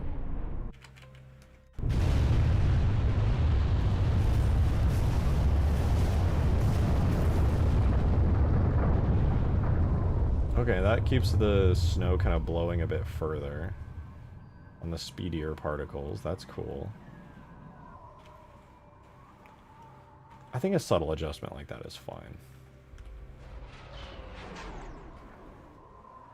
So right, I hope it does damage to surrounding stuff. The collision will obliterate you. If this thing lands on you, if any of the pieces land on you, it fucking blows you away and you get sent into the void. Alert. Red Team Spire shield has been disabled. Alright, let's watch it from over here. I won't spawn in, otherwise the AI will eat my ass, but...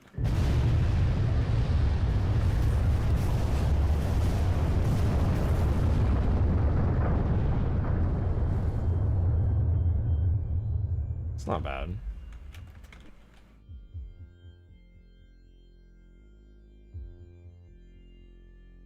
Huh? What happened, man? What's going on? I didn't even say anything, man.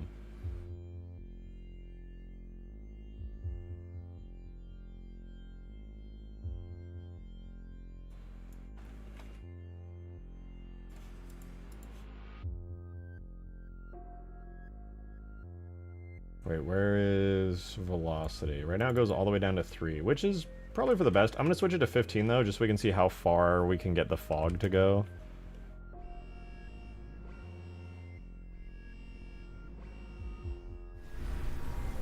Alert. Red Yeah, Team that Spire blue Shield is fog now that emits offline. from it, I'm gonna switch that up. I don't know why I added that, like when I very first made the Spire, and I just never changed it, even though I've always hated it. Thank you for the 2! Oh no. Fun fact, in Halo 2 the Phantom gun is called Big Needler. It's called Big Needler? What? Is it really? I guess I've never really poked around with that particular file, so I wouldn't even know.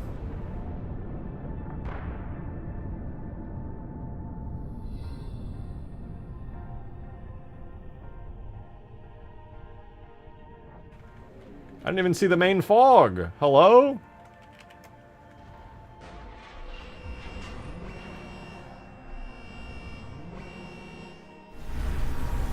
Alert. Red Team Spire Shield has been disabled.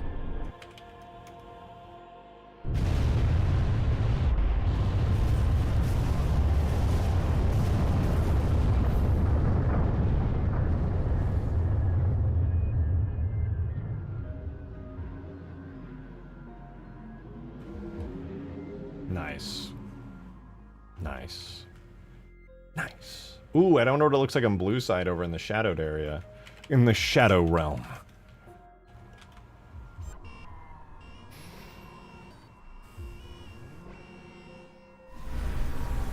Alert. Blue Team Spire Shield is now offline.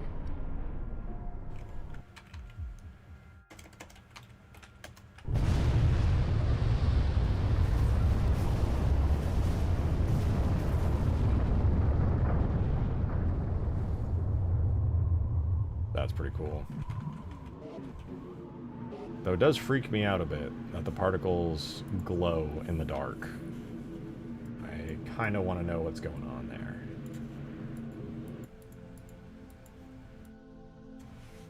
Do they have shading enabled?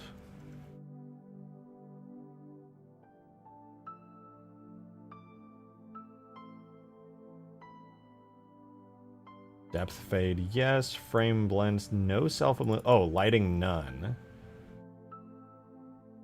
Per pixel or per vertex? I'm gonna do per pixel. And then for wispy smoke debris, which is also there, I'm also gonna set this to per pixel on lighting.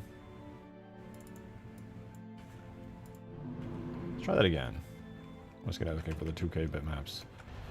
Well, unluckily for you, I'm leaving in the next 10 minutes or so, so you might have to ask me for like a 10th day in a row. Blue Team I get Spire too Shield locked has in, been dude. I'm disabled. enjoying finishing the mod too much. I'm actually completing it, and I'm like, take a break for an additional feature.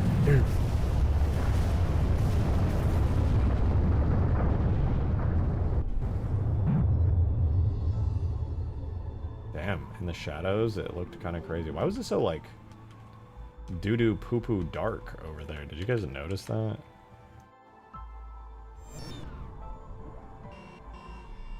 It was, like, straight up doo-doo colored. Alert. Red Team Spire Shield is now offline.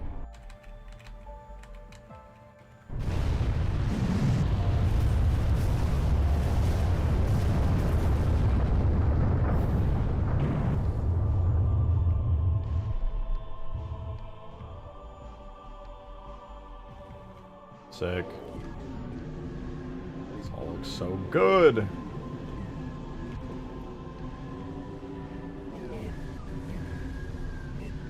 Do I dare put lights in here? No. We don't have the budget for lights like that. Not in Halo 3. Only we had to reach cheap lights. I could throw them everywhere. Imagine if the blue team Spire got glassed instead of having it taken out with a mag. That's what the glassing thing is for. Actually, that's what we're going to do tomorrow, is the glassing beam. I intended to do that today, but we ended up spending so much time adding tons of new features to the Spire destruction again that I got a little carried away. Now we have all these like extra dynamic chunks and things falling from the Spire, which looks so good, by the way. Alert. Red Team Spire Shield has been disabled. I'm gonna crush the Banshees. No, they escaped.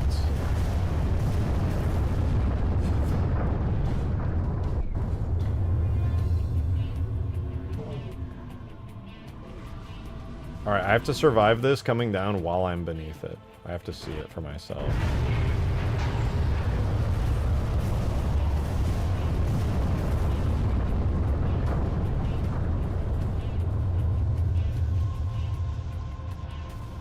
Yeah, that's way cooler. The fact that a giant, like, storm of dust comes about now really enhances this.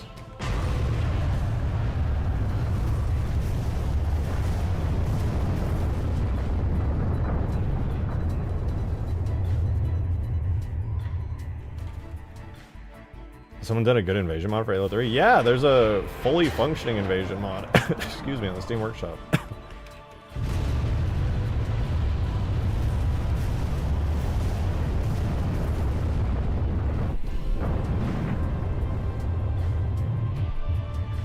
Oh yeah, that's nice. How'd you do the anti-dot lines? I embraced my inner chud and used a little AI text-to-speech thingy.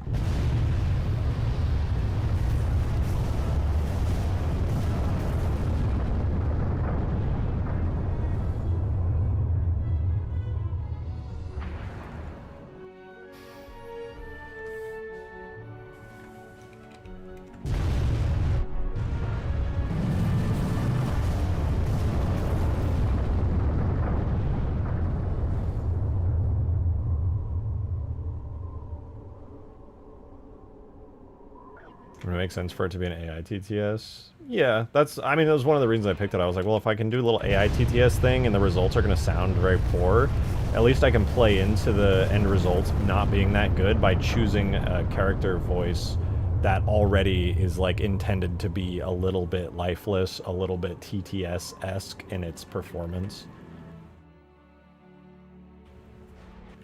Yeah, I think I'm pretty happy with this. This feels like a pretty good spot to stop. Lots of enhancements. Looks super good. Giant, cool, smoky dust wave. I fuck with it heavily. I think it looks really awesome.